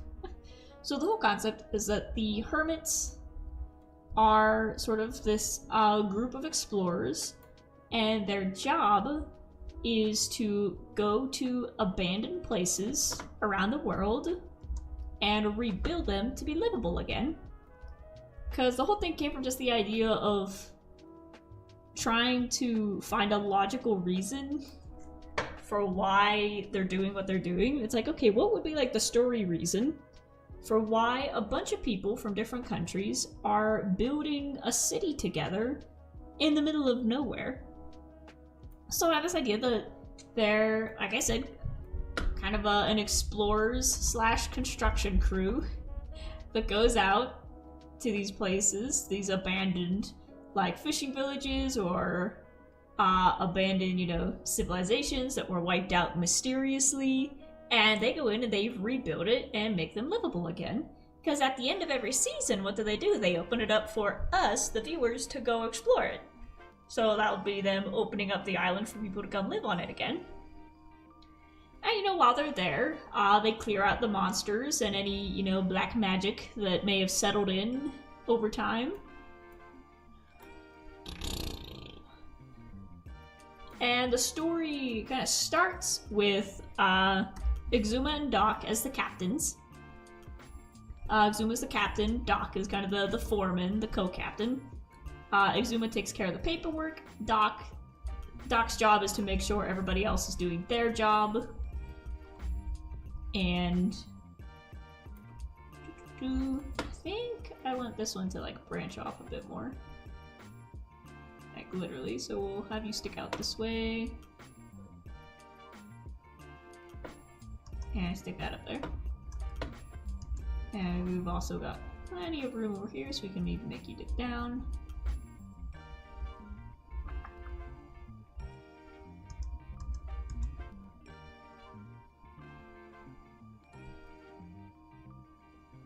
And we're running out of these stone walls. But yeah, so it starts with Exuma and Doc kind of like in port at a city, and they're trying to gather up more recruits for, you know, their next adventure. And that's where Scar comes in. I think all of the new ones that they pick up are Scar, Cub, False, Wells, and Corrales. And they've all got like a different reason why they're there. Scar's brother actually kind of signs him up without him knowing. Because in the background of this whole story, there's like a war brewing. And Scar's family kind of realizes that, like, okay, if the city's gonna get invaded, he's gonna be in danger. You know, the doctors keep saying that he needs fresh air anyways. He's gonna be safer with these guys in the middle of nowhere than he's gonna be here. So Scar kind of gets like sent off as like a summer camp thing of like, okay, go be safe so you're not in harm's way when, you know, the tanks start rolling in. And then Cub is sort of a college student who's very intent on combining black magic and computer science, which computer science is still very basic at this point. You know, it's just kind of, it's, you know, the big giant clunky computers. Because, you know, it's still a fantasy world. We're not going into cyberpunk. Okay. But he's trying to, like, create the first magic-powered computer. And he kept getting kicked out of multiple colleges. So he went through, like, 4 different colleges and got kicked out of all of them because his experiments kept turning evil. And Cub is like, you know what? I'm going to go... If I build some gadgets for these guys, in exchange they'll give me room and board, and then I will have an island full of untapped magic that I can, you know, tap into and make my experiments. Corrales is a construction worker who kept getting ordered to build statues of bad politicians. And he kept getting ordered to, like, tear down buildings like libraries and museums. And he was like, I don't want to do that. I want to actually build stuff. So he sees the sign saying, like, we need builders. And he's like, I'm going. Wells, I imagine, was a security guard, sort of like a knight for the palace.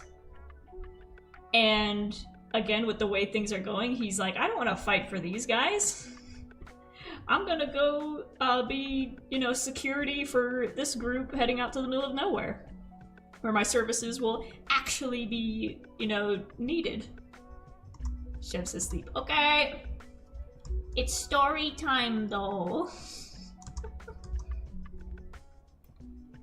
And then False actually joins under disguise, which is why she chooses her name to be False. Because she's running away from an arranged marriage. And she sees that this ship is again heading out to the middle of nowhere, and she's like, cool, they'll never find me there. And she comes on board as, like, you know, in disguise as someone else. But Exuma sees right through it, and he's like, you don't have to hide, it's okay. We're not snitches, we won't tell.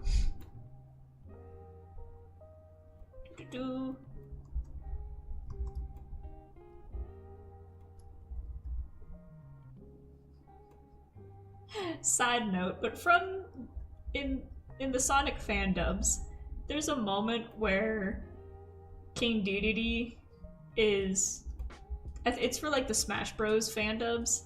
There's a moment where King Dedede is like arranging something, and then he steps back, and the voice actor makes them go, "That looks bad," and that plays in my mind every time. I'm like half finished with one of these trees. I'll step back and King Dedede is just in my head going, "That looks bad!" But no, it's not bad, it's just not finished yet. It's spare and spindly and it needs more bits. If you just add more, it'll turn out fine.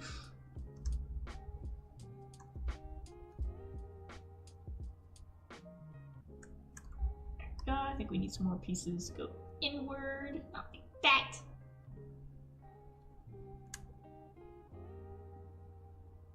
Boop.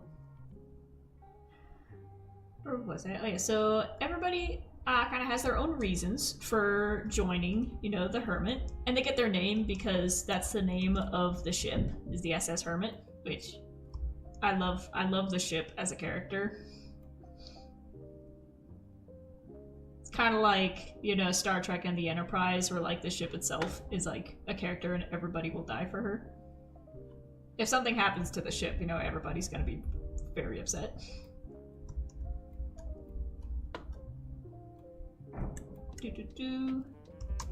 But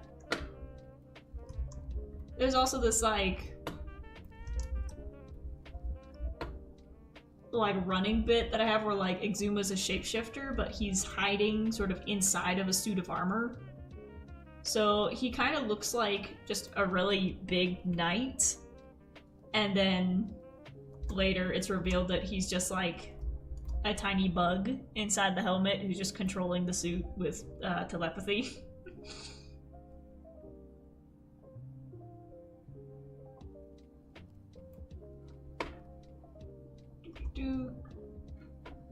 Nah.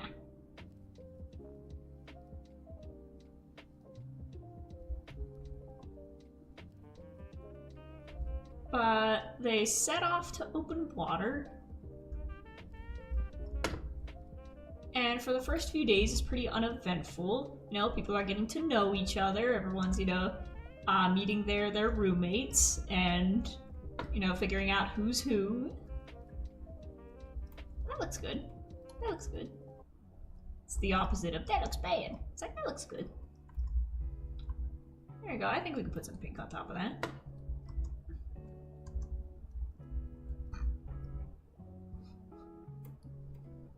Alright, so they head out to open ocean, and like I said, it's pretty quiet for the first few days. Like I said, they're just getting to know each other.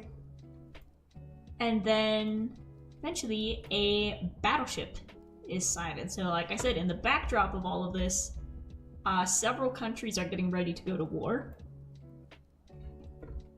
And a battleship kind of passes by them. And like I said, this is completely fantasy, so like our world countries don't exist. It's all, you know, made up fantasy countries. So the two that are butting heads is Kalilia and Emerstadt, which I guess Kalilia would kind of be Britain, because that's where I've got like Exuma, Mumbo, some of the others originating from, and then Amritstat is where like Doc and Corrales are from. So it's kind of a World War I setup. Where's my boat?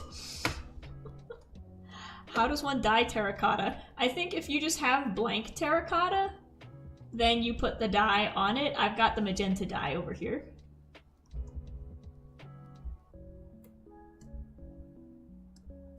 So if you just pick up like the blank one, or the one that says just terracotta, then if you bring it over here, I've got the magenta dye. Boop.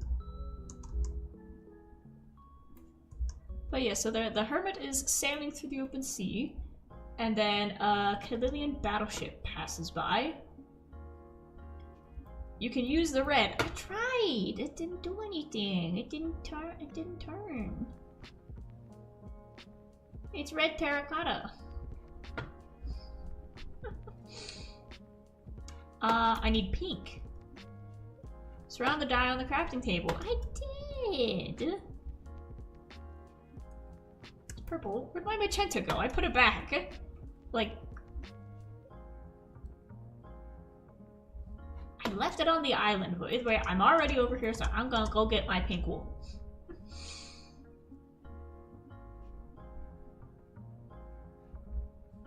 Do.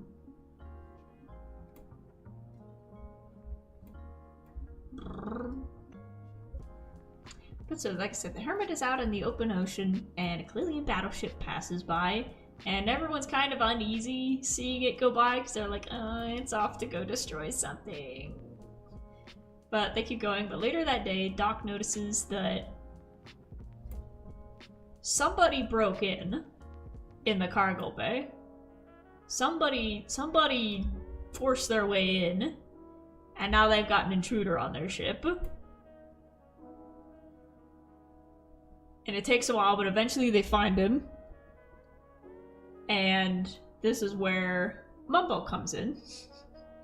He's, so I imagine the story kind of takes place around, like, Season 5, and I made Mumbo, like, really young for when he joined. So Mumbo is 17 years old, and he got drafted to go fight. But then as soon as, so he was on the battleship, and then as soon as he saw the Hermit's ship passing by, he kind of took his chance and dove overboard, deserted them, and climbed on board the Hermit, and he's just like there shaking, being like, please don't send me back. Please don't send me back. I'll do anything. I'll mop the floors, I'll clean the toilets, just don't send me back. And Exuma's like, okay. We're keeping this one. Just adding one more to the pile. And so the story kind of follows Mumbo and Scar as like dual main characters, because they're both like the youngest ones there. And also I just love the two of them bouncing off of each other, because they are like cinematic foils. They're perfect foils for each other, of like dude who's like really strong, really smart, but scared of everything, paired up with Scar, who's not very strong, not very smart, and would absolutely fight God in a heartbeat, like not scared of anything. So just making the two of them bounce off each other and learn from each other is, I think, a very good origin story. And Green's not here yet. He shows up in season 6, so he comes in the next book. So right now it's just these two. Oh, but they get to the island, and everybody is all the new recruits. How much do you want? Just like half a stack, or a stack. I don't need more than a stack. Dang it, I don't have any leaves. I don't want to... do I have a cherry sapling over here?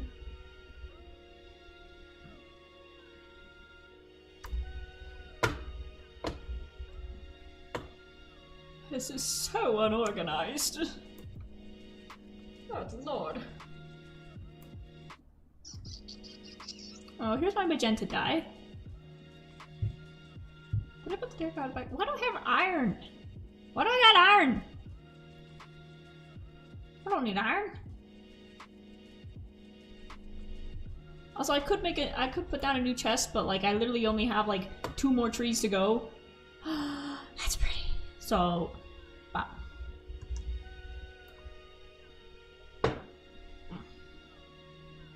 So they make it to the island, and like I said, all the new guys are assigned to be an apprentice to one of the older members.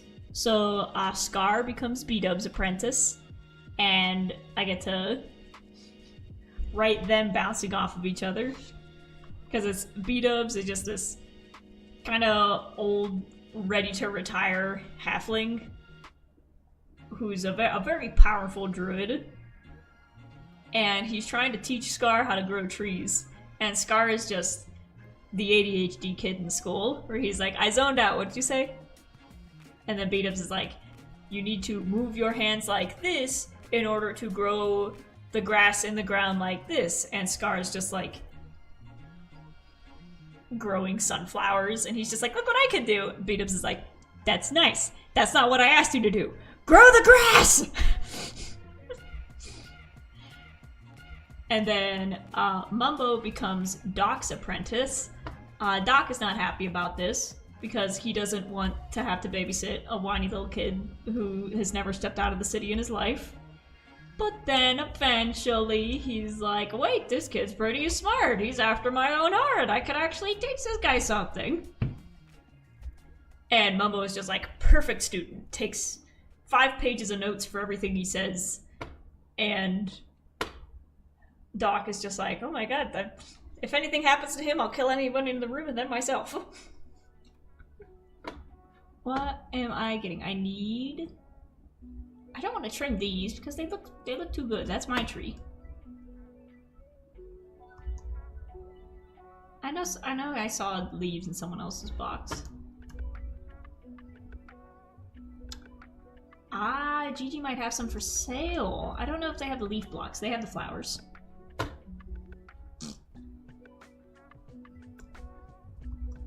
I need cherry saplings. I just need to grow one and shear it.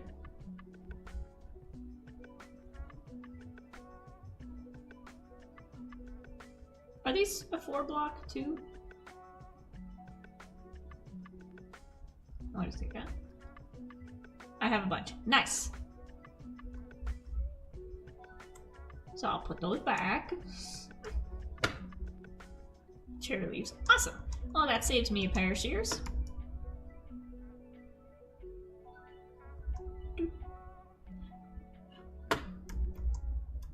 I need to make pink glass while I'm over here.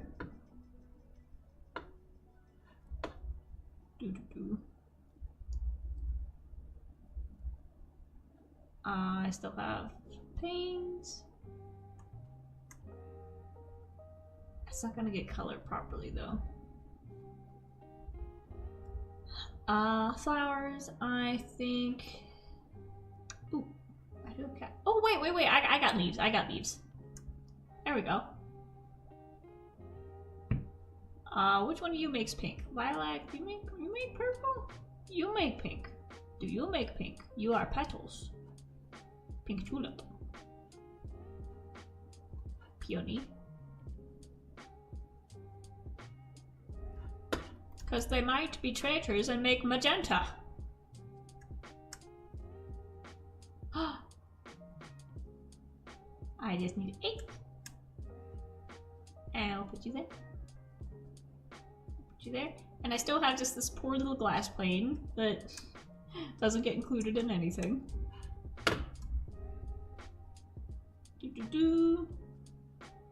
Put you away.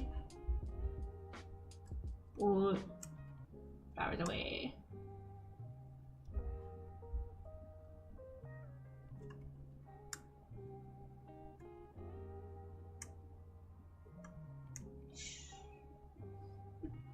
And I need another axe because I need to strip some logs. There we go. So that's the pink glass. I will make magenta.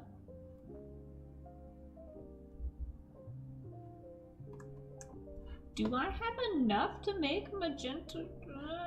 I need to burn some sand. Stone, wood, sand. I'm a huge fan of this location bar thing. Nice. Sand. This is just regular sand. Do you turn into... Does sandstone turn into glass, or does it have to be just regular sand? Okay. Do I have sand in miscellaneous? Slab.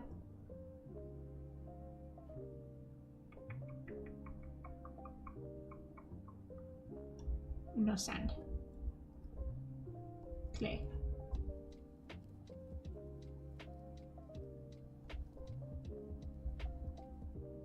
Would I have put it in with the dirt? Probably. Sandstone, smooth sandstone. Yeah, I just need sand. I need sand. Ah, sand gravel. There's nothing in there. Okay.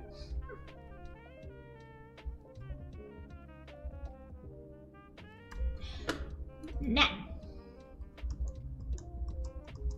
Looks like we gotta go in the ocean.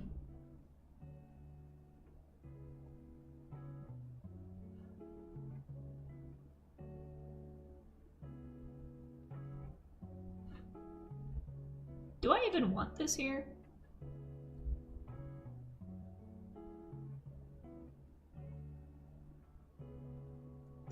I'll just wade into the ocean and just start digging. There you go. This is a perfect time to continue. So,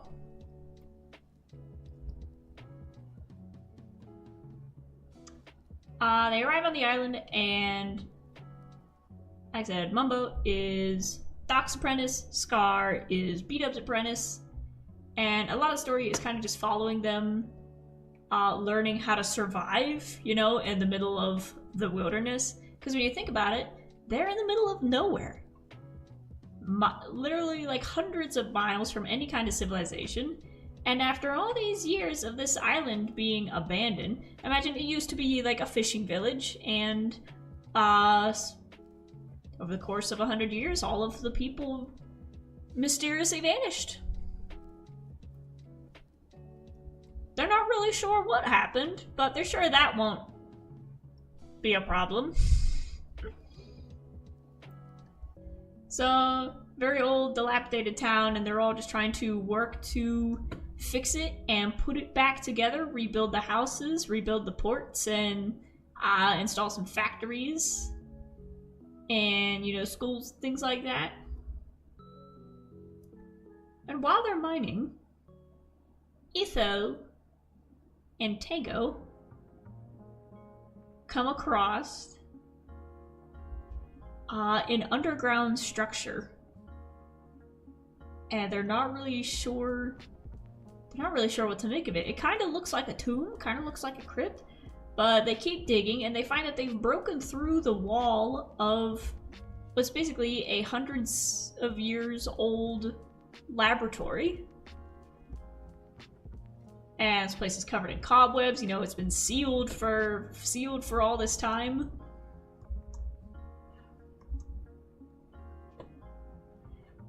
And as I look through, they're trying to figure out, you know, who did this laboratory belong to? What kind of people used it? And they see that this was no, you know, scientific laboratory. This was the underground crypt of a group of necromancers.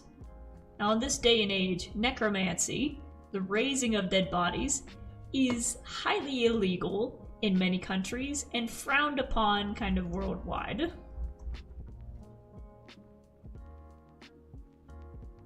So I imagine there was probably some sort of crusade to rid the world of necromancers, and Oh, that might be why this laboratory is hidden underground, and probably why it seems to have been left in a hurry. Because in the middle of this lab... Hello! It's story time. So, in the middle of this lab...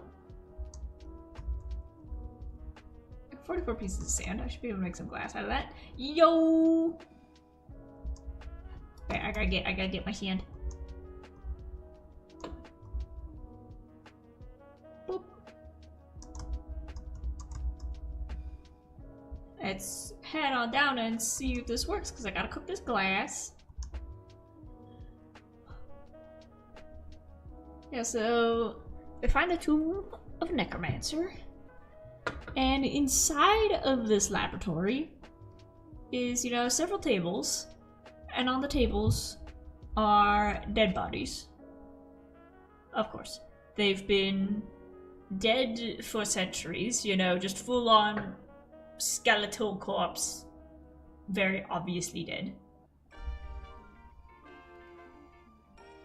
One of them looks to be in better condition than the others. Nice. There we go, just basic terracotta. Awesome.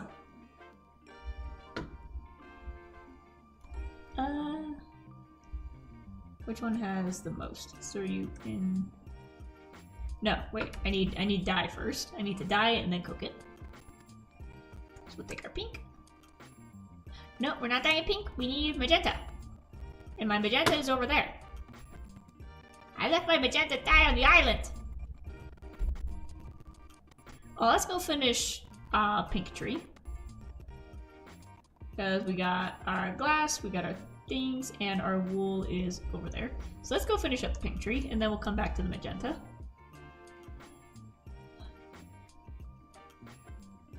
So, like I said, they find several corpses, but one of the corpses is kind of still breathing. It looks a little bit better than the others, you know, better condition, still kind of looks alive, you know. The spells have kind of turned it blue. But this being, this body, is still alive. But it's kind of locked in an endless Sleeping Beauty coma. Because the necromancers were trying to bring this person back to life, but something happened and they were unable to complete the spell. So this person has been laying here, half alive, half dead, for centuries. Walmart's kind of the colors of the gay flag. I mean, we sell rainbows. What'd you expect?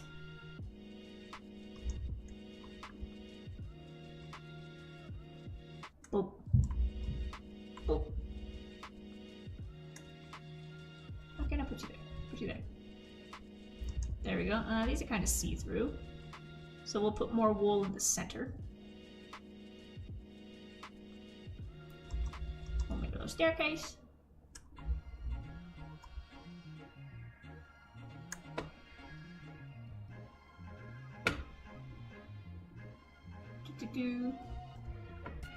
So obviously after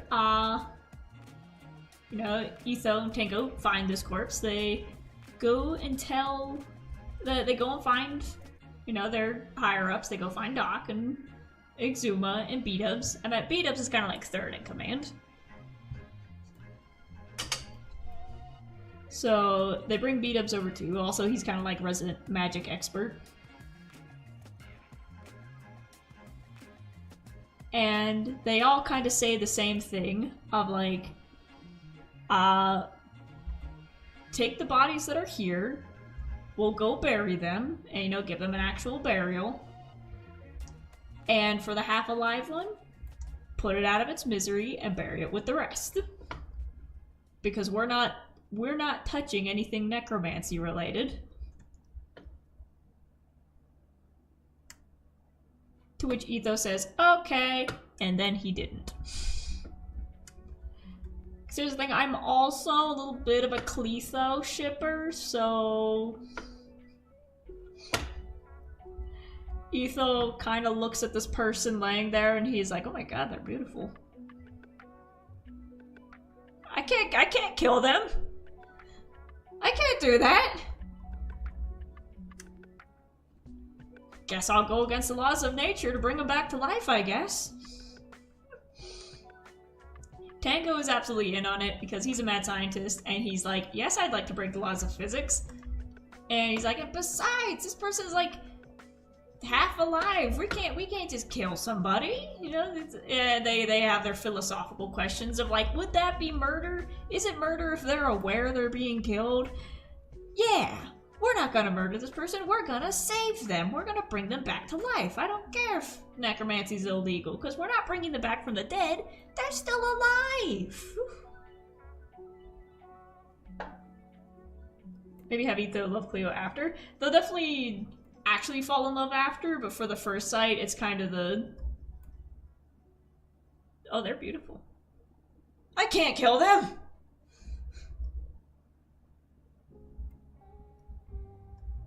So, just a little bit, Etho in love with a dead body, but that's his argument. She's not dead!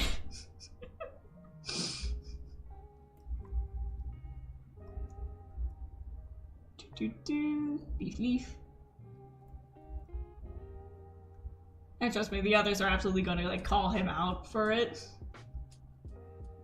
But don't worry, I do it subtly. Subtly. I don't write my boys to be creeps.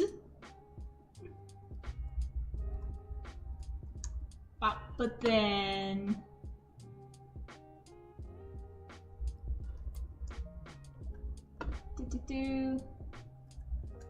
It kind of looks like the purple tree.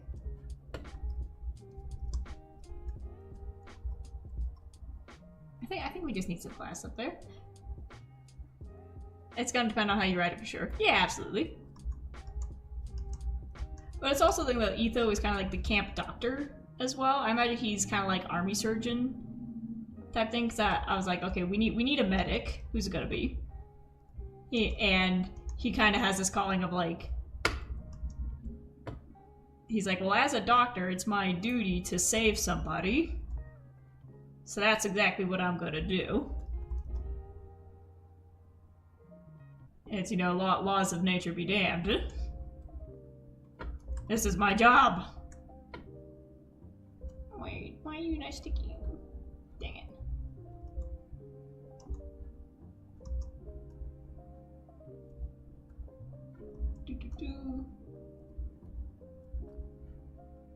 Yeah.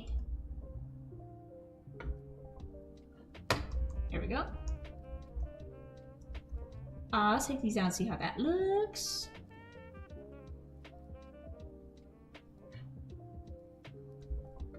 Then, like I said, they make it... Not a huge fan of Dr. X patients. Like that, it's just the fact that he's looking at like a person who's half alive, who's being kept in a coma, and he's like, it's my duty to save them. It's my duty to bring this person back to life. Because like that, necromancy is highly illegal, highly frowned upon, but he's like, it's not necromancy, they're still alive. So they get into the magic morality laws.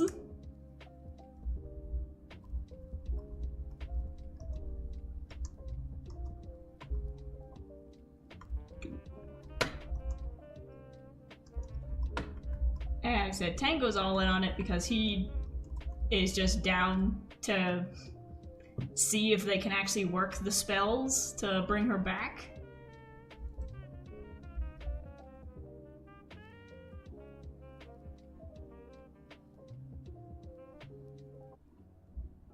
And that's where they just have to start going through this abandoned crypt and pulling out the ancient tomes one by one to try and translate them to see if they can, like I said, complete the spell to actually fully bring this person back. They realize that neither of them are really good at translating ancient texts. And that's when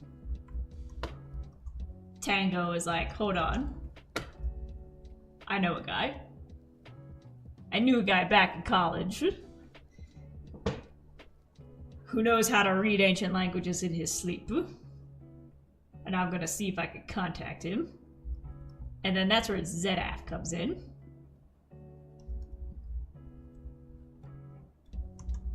I was like, up until this point, I had been like planning on just introducing ZF as like part of the crew that's already established. But I realized doing it this way, like his introduction will actually matter. Yeah, I'll wait to read it. I trust you not to make it creepy and weird. Yeah. Like I said, if a character like does something creepy, it's like for their character, and like another character is gonna like call them out on it and be like, hey, that was weird.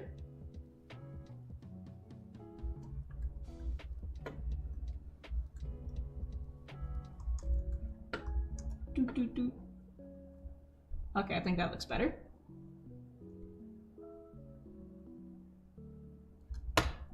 But yes, I shall write it carefully. Because trust me, the first thing that Cleo does when she wakes up is she's going to just absolutely punch Etho in the face. Like the first thing when she finally wakes up out of the coma, she's just gonna wallop him in the face.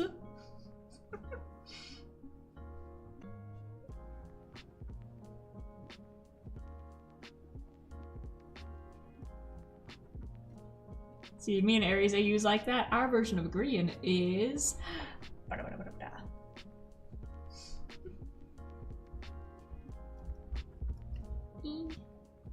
starts off kind of a jerk. Yeah, because you can't like write your characters perfect. That's a boring story. You gotta have... even if it's, you know, fanfic, you're allowed to like adjust the characters to be like, well, they started off as this and then they change. It's his character arc. Yeah.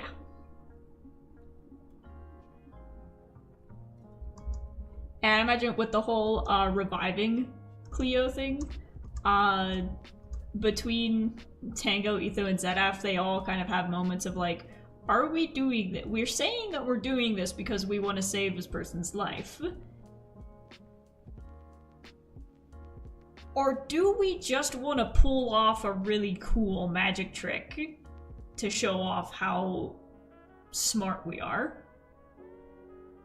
And they're like, no, of course not. And then afterwards, you know, they're just like, yeah, we kind of let our egos lead us on that one.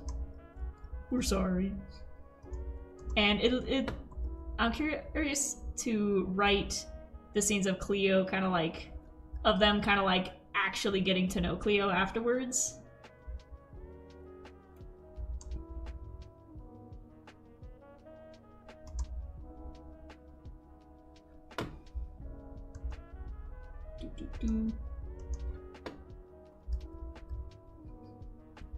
I just have this idea for like later, so it's all gonna lead up to, you know, big thing at the end. I imagine there's so this is where I need to like do some more writing to figure out the pacing of things. So them reviving Cleo is kind of like essential to the story.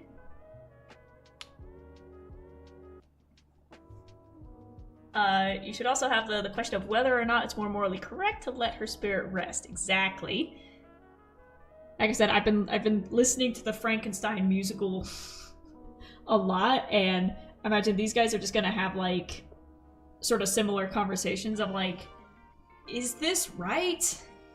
Is this right? Should we kill her? But it's the question of like, the spell was already put in place to keep her alive, and they're like, do we end the spell and kill her?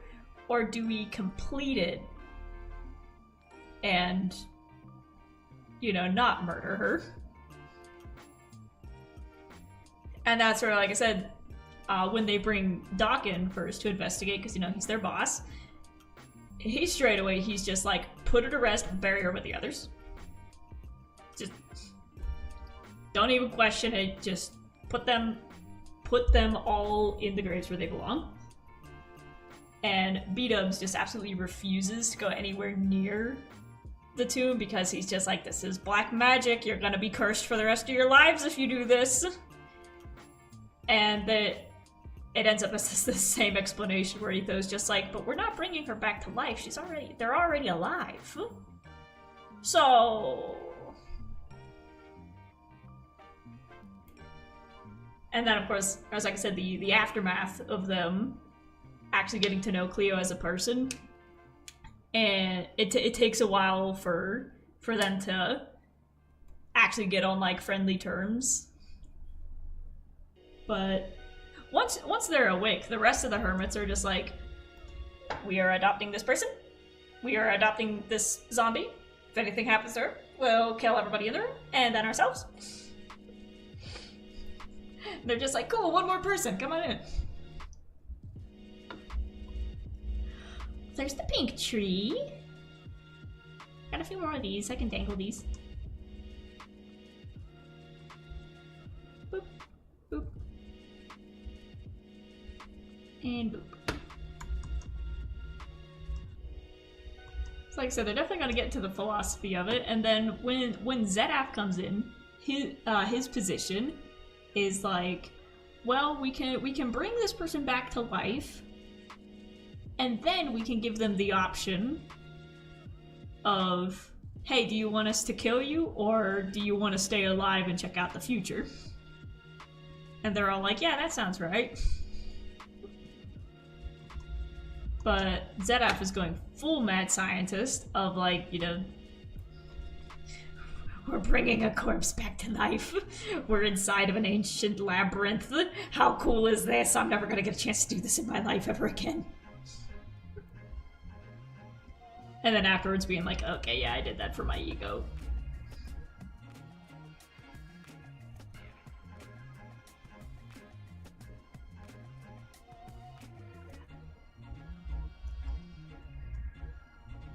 But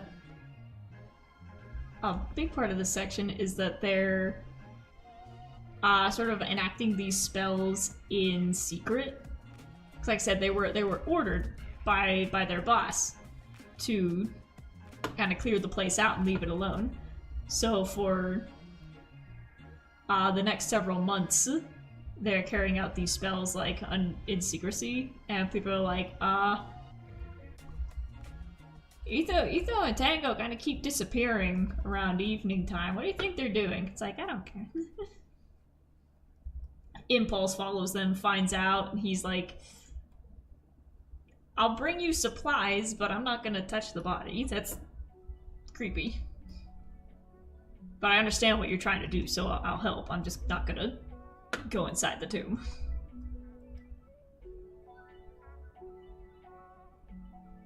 And then, like I said, Tango brings Zedaf on board, and he comes in under the guise of... So Zedaf used to be like a college professor. He was he was like an alchemy professor for like the past several years. And she says, I'm gonna log off Minecraft, but I'll be in in-stream chat and can come back if you need materials. Okay. There we go. So I got the terracotta. There's the magenta dye. Okay.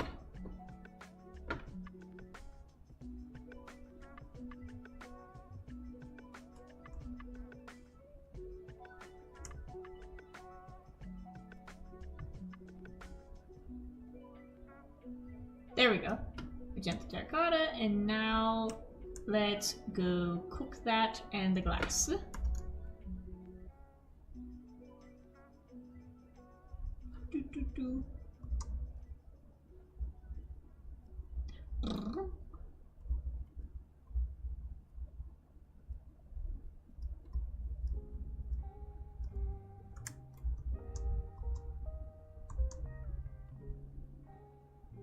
Like I said, I feel like them reviving Cleo is definitely going to be like essential to the story, because they're going to bring in like information that they need to figure out a bigger mystery that's going on. From one chat to another. Hello! And like I said, this is where I kind of have to figure out, like, I gotta write this down and just like sit down and figure out the order of things. Do I have coal here? Let's cook it. Let me make sure this turns to the right color first. Oh, it's hideous! I love it! Oh god. This is gonna be... It's gonna be... very, very special tree. But so, like I said, I've got like these different parts that I need to like connect to. And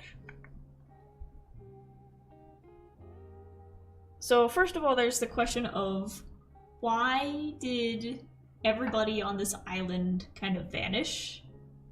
So island's been here for like 200 years, or like it's been abandoned for 200 years. It used to be a trading port, fishing village, all that. And the inhabitants just kind of vanished. They suspect a plague, but they're not sure. And then I imagine this island will be the first time that they encounter pillagers. I have an idea, yes. So I think it would also be cute to introduce villagers this way, where I imagine villagers are basically kind of clay golems. Because I mean, you look at the iron golems, look at the copper golems. Well, they've all got the same face. They've all got the same like noses and stuff. So it's like, I imagine the villagers are like clay golems, and they were, you know, created out of magic and clay. And you know, and they're kind of like little robots where you enchant them with a specific task to do, and they'll just keep doing that task until something physically destroys them. So imagine this island could be the first time that the hermits encounter villagers. And so like, even though everybody on the island is dead, the villagers have just kept going for like 200 years, and there's like a stockroom of 100 years worth of rotted grain that these guys have just kept picking up. They've got them like working in a library that doesn't have books in it anymore, and there's just a villager that's just wandering the shelves, picking up the same book and putting it back several times. So they're just these little golems who got enchanted to do a job, and they just kept going after everybody has long since left. So imagine the pillagers are kind of the same thing, except they're stone golems, and they're built for fighting, obviously. So their task that they were set out to do is kill. And they have kept going for the past 200 years with nothing to shut them off. So the hermits encounter the villagers, and they're like, oh, they're cute. We can have them help us in the farms. We can, you know, sort of reprogram them and put them to work for us. And then they encounter the pillagers, and it's like, why are they shooting at us? Why are they shooting at us? These ones aren't friendly.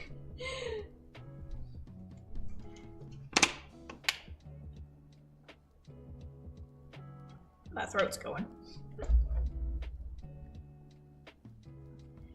But at some point, they get ambushed by a group of pillagers. So a group of them are like down in a canyon trying to install like a water pipe so that they can actually get, you know, running water back into this village. They're trying to install a water pipe, and while they're down there, they get ambushed. Chef says maybe it went terribly wrong, and that's why nobody's left. What went terribly wrong? The pillagers kind of attacking everybody. Or the necromancy spells.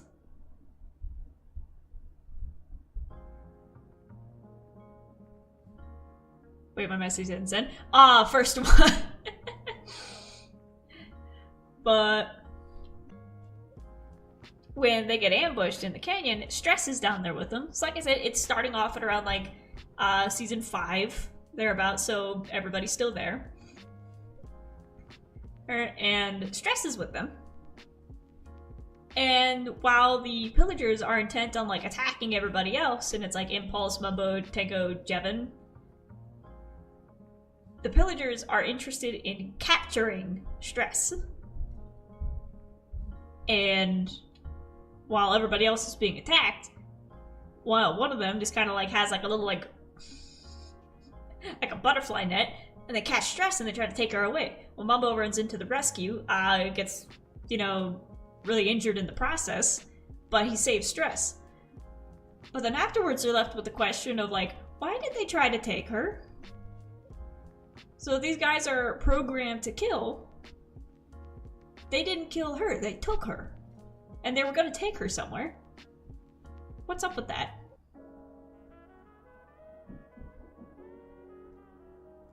So I imagine, for some reason, the pillagers have been programmed to try and capture allies and vexes. Maybe they're trying to, but that's where I kind of like I need to figure out more information here. So the pillagers are programmed to capture allies. Why? I definitely want the witches to be involved, where like the witches are also a type of golem, except they are programmed to throw a potion and kill. And maybe the witches are a bit more advanced, where maybe they have a little bit more thinking power than the others. And it's all gonna end with a big, you know, final fight in in a woodland mansion. So I know that that's the final setting point, and I know that Cleo being revived, they're gonna have information that's going to help them solve this. Because the biggest problem is that the pillagers keep attacking them, and they're trying, as a group, they're trying to find like where they're coming from, like where their nest is, or where their like, I guess like spawn point would be, where they're, you know, getting their information from.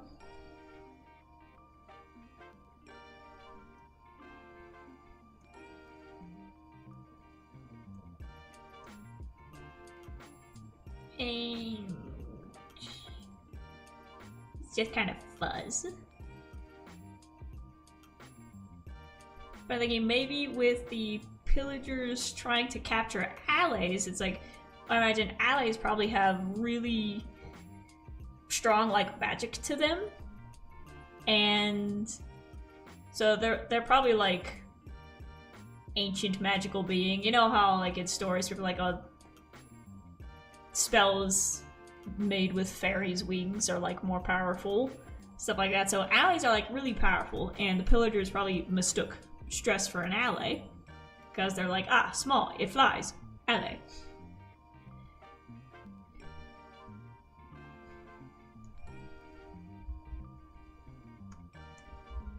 And they're doing something with them. I'll keep the magenta terracotta as well. Like I said, once I have to like go beyond like character writing and actually figure out plot points, that's when I get lost. So I'm like, oh god, something happens and it ends with a fight where this character has an emotional moment and they realize, you know, they've had the strength in them all along. But the actual technicalities of like why the fight happens is where I get lost.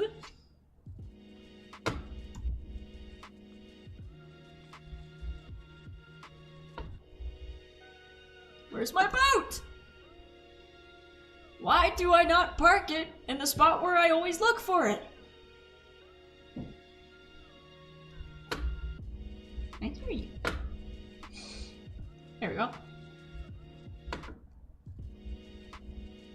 So like I said, there's a connection there between the 3 points of everybody on the island vanishing / dying of something all at once. The necromancers coming in and trying to revive people.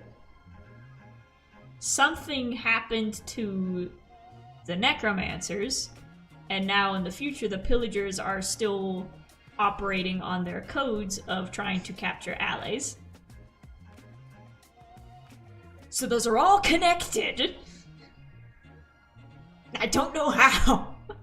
Shav says, I messaged you on Discord. Let me see if we get if we could put these pieces together.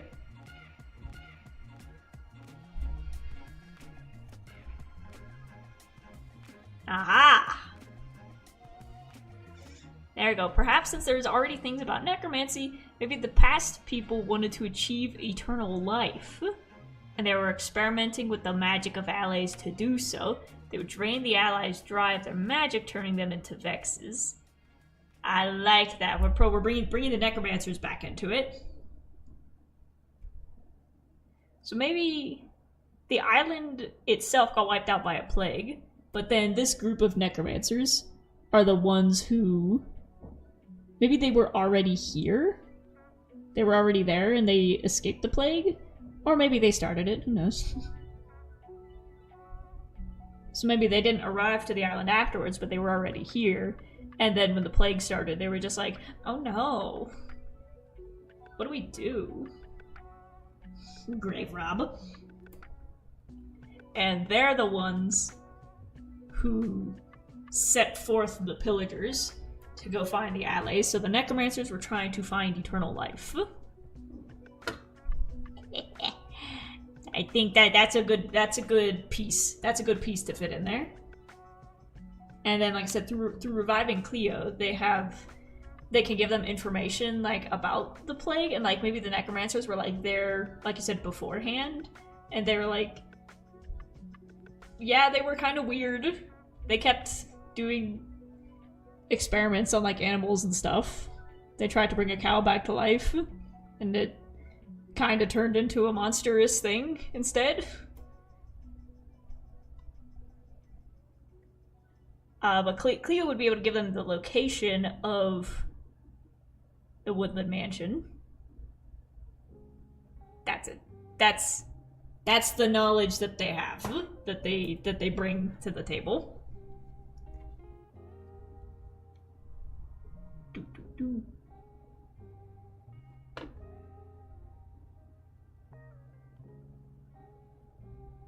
And while we brainstorm, we will put the tree back together.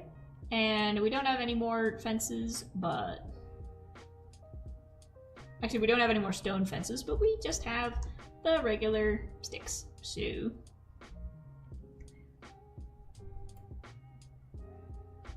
the necromancers were the survivors of the plague. They saw the horrors of all their people dying, and they were traumatized and wanted to prevent death from happening.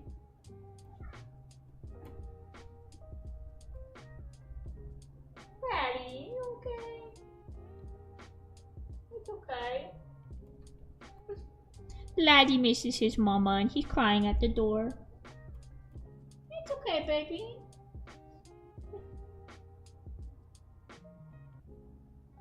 He has such a baby, like, cry. It kind of scares me sometimes.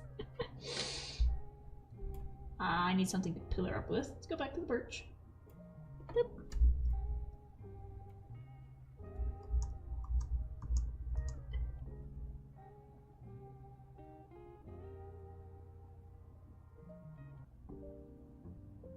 This one is gonna be up and down.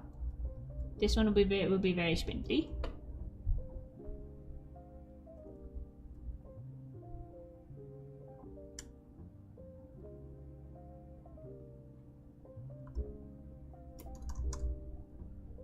Oh, I almost had it. Come on.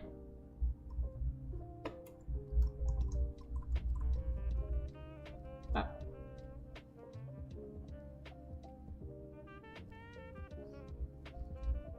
Wait, I messed that up.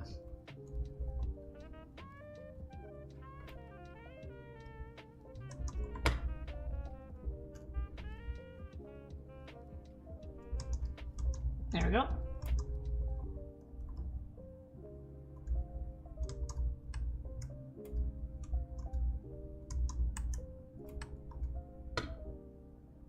Now we're gonna do that.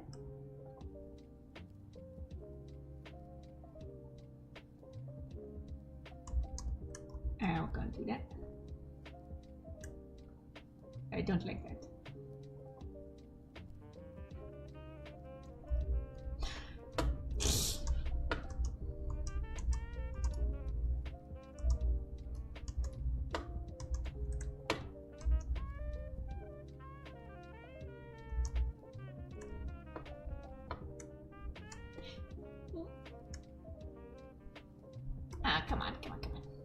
we go. Yeah, stop that.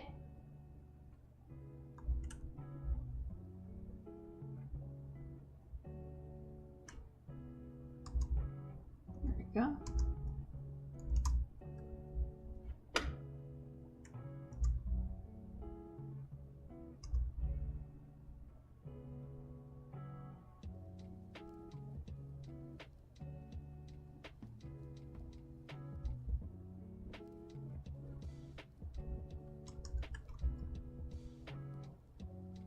And whoosh. Whoosh. Whoosh. No. Whoosh.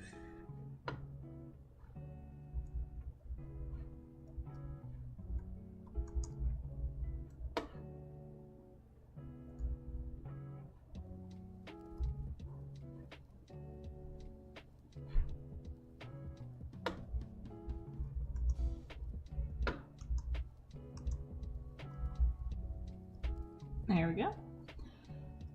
And now for magenta. There we go. And this will be the last tree. Why did I take my staircase down? There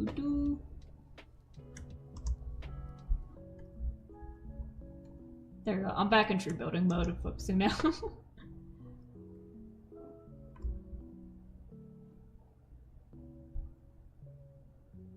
Oh god. Ah. Oh no.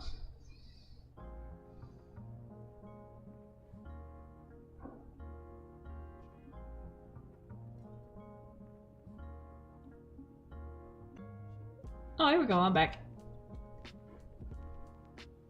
I was looking at Discord, so the chat box was gone.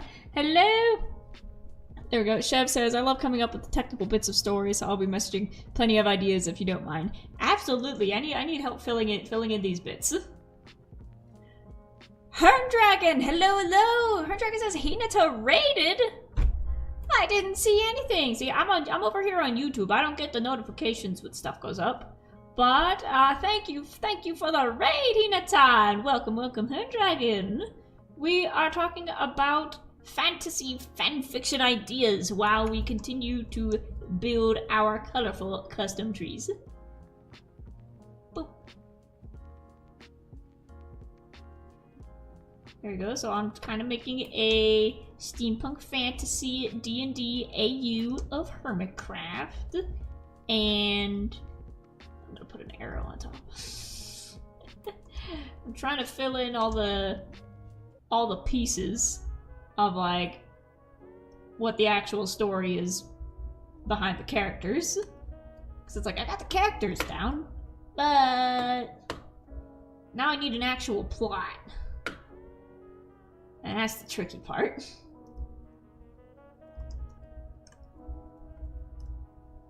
There we go.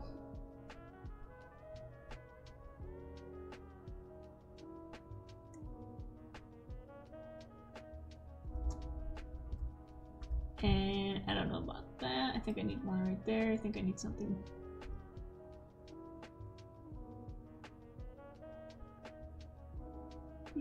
But yes, hello Hinata Raiders. How was the rest of the stream? And I was there for the beginning.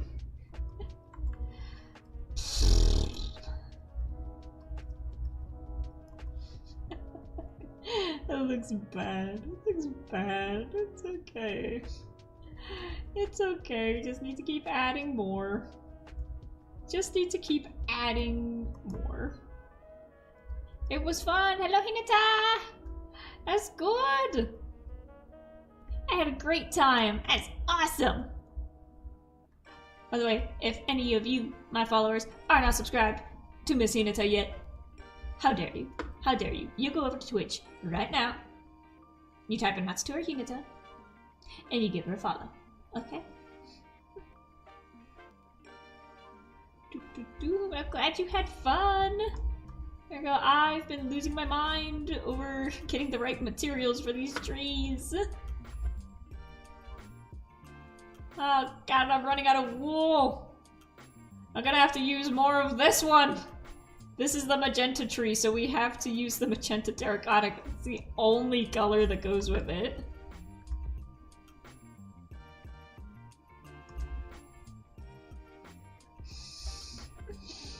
Let's see.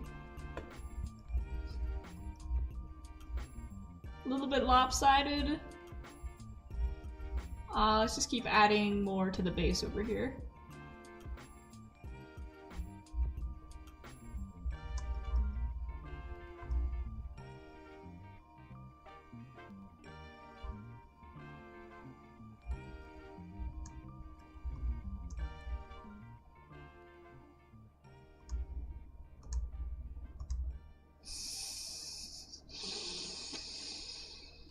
Oh god.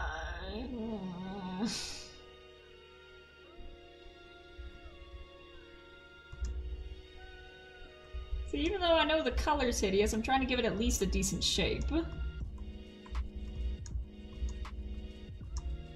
that's kind of okay. I think I need a little bit up there in that tippy top corner. I wonder if I can reach that. Huh! Click the run button.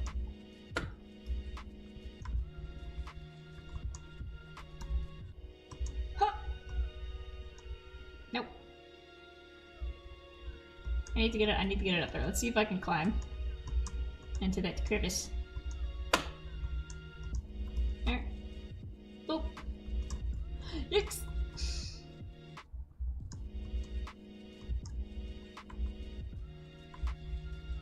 I need to take this arrow off over here. I think the magenta glazed terracotta looks great, especially considering I went and got it for you. Yes, thank you. Hello. Thank you for your service. Like I said, I can repay you with goods and or services. I'm gonna sleep. I'm gonna sleep.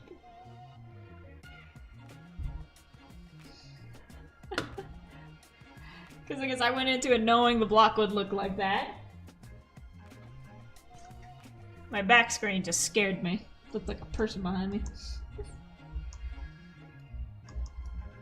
Oh, I can't get that down yet. I need magenta glass. Do I still have magenta dye on me? Yes, I do. And I got my glass panes. So let's switch these around. Bop, bop, bop, bop. I love that you get so many by doing this. And then you put you right there. And you right there.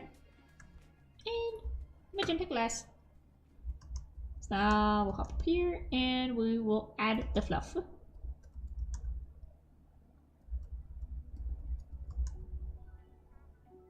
Adding the glass definitely helps.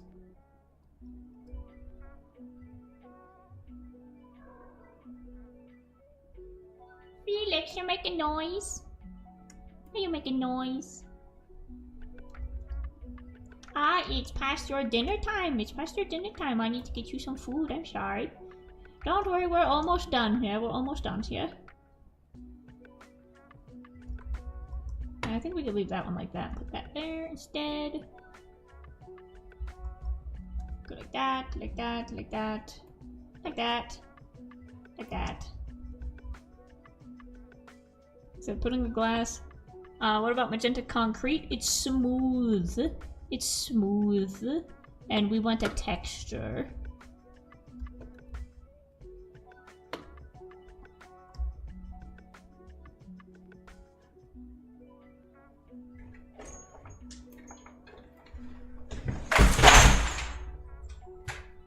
What'd I tell you? Felix, are you okay? You're fine, you're on top of it. You proud of yourself? You proud of yourself? Little criminal.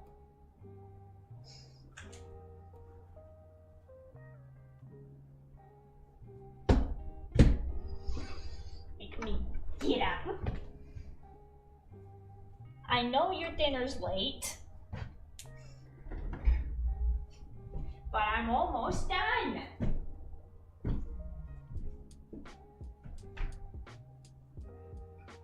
Come here.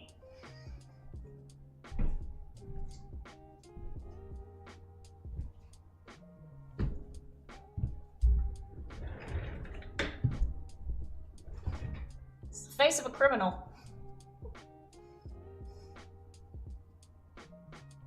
You see what happens when you pull on the curtain? The whole thing falls down and goes boom. But you don't learn, so I know you're gonna do that again.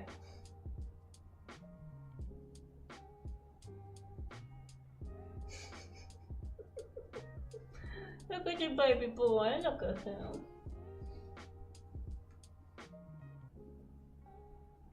Well, my concern was that if it fell, it would fall on my roommate's computer stuff, but it looks like it's short enough that it doesn't reach. So, everything's safe. You just made a mess, that's all. Yeah, you did. I don't know if you can hear him purring in the microphone.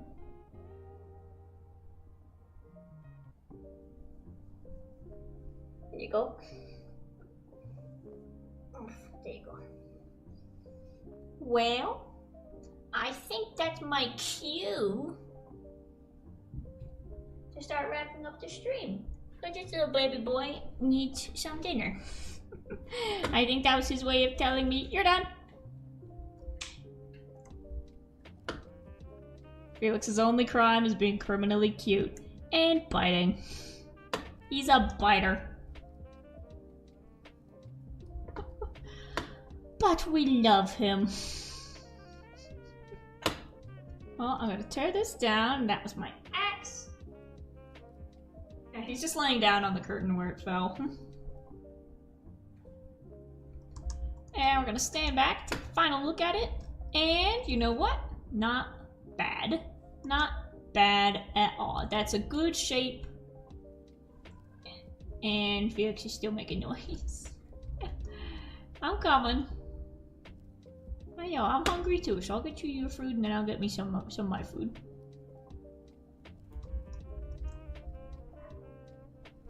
Ooh, we'll throw some more pieces up in the back.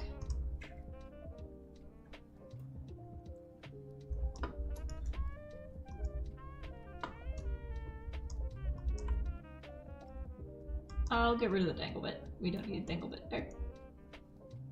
Look.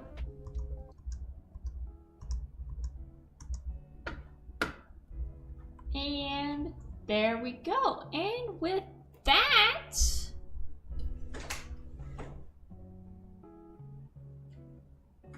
it not enough that you knocked it over? See him.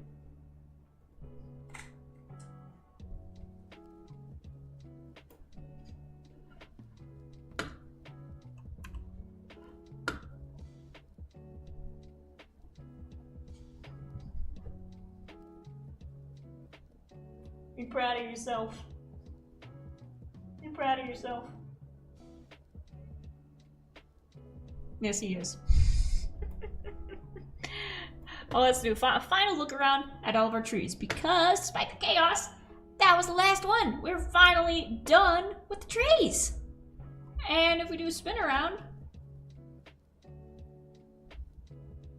we've got the entire color wheel here.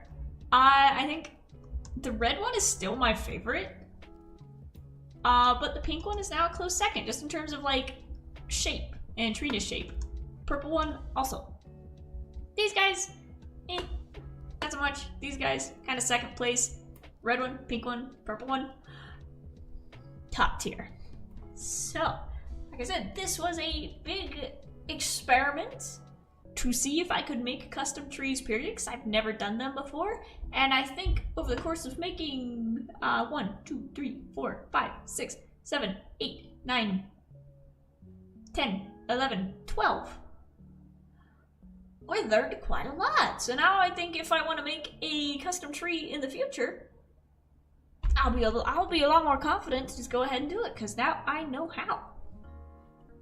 And excuse you, wait, do you have anything good? Potatoes for emeralds. I have potatoes. Give me that. Yeah, nice.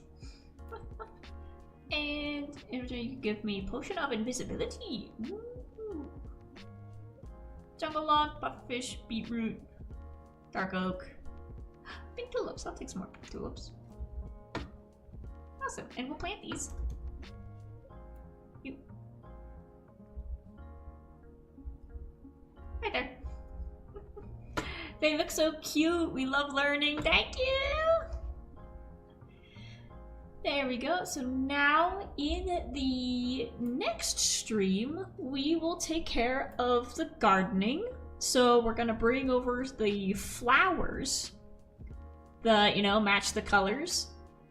And we're gonna start planting the flowers, and we're gonna kind of spruce up the edges around here a little bit with, flowers and bushes, because we ended up whacking a lot of leaves off of these. And I think we could use that to decorate the edge.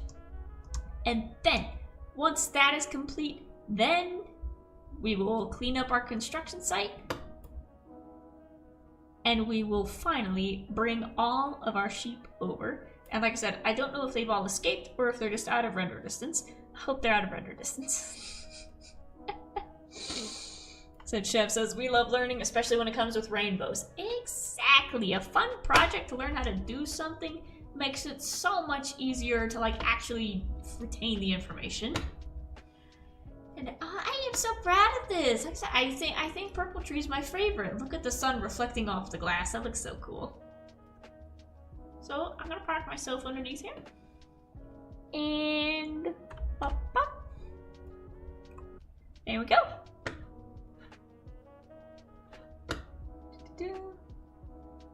I want to thank y'all for coming out and joining the stream. Thank y'all for listening to my fanfic rambling. Still debating if I should post the first 5 chapters on AO3 or something, because I'm self-conscious about people saying my writing, but I might do that soon. If I do, I'll make a little announcement of hey, the story's up, so now you know the story. You can actually read the story behind the designs of the characters, because y'all see the way I design the characters. I post that every day. But now you'll actually get to see the story behind why I draw them that way. So we'll see if I can work up the courage to post those chapters. Like I said, it's just the first 5, but it's a start. I'm probably going to start work on chapter 6 tonight, honestly. Of Mumbo starting his apprenticeship under Doc, learning how to do redstone, while being terrified of the man. But you'll just have to read it when it comes out. We'll see. Anyways, I want to thank y'all for joining the stream. Thank you for watching. Chef says I can edit proofread it first, and that'll help with nerves. Yes, please. Yes, please. Yeah, thank you all for coming. I know it's a bit of a late night stream this time, but if you're watching the VOD, hello, welcome. You made it to the end. And like I said, I will see you all next time. If you're enjoying the videos, the streams, anything else that gets put up on this channel, make sure you leave a like, leave a comment, and make sure to subscribe so you don't miss a moment of Felix's cute face. This has been The Brave.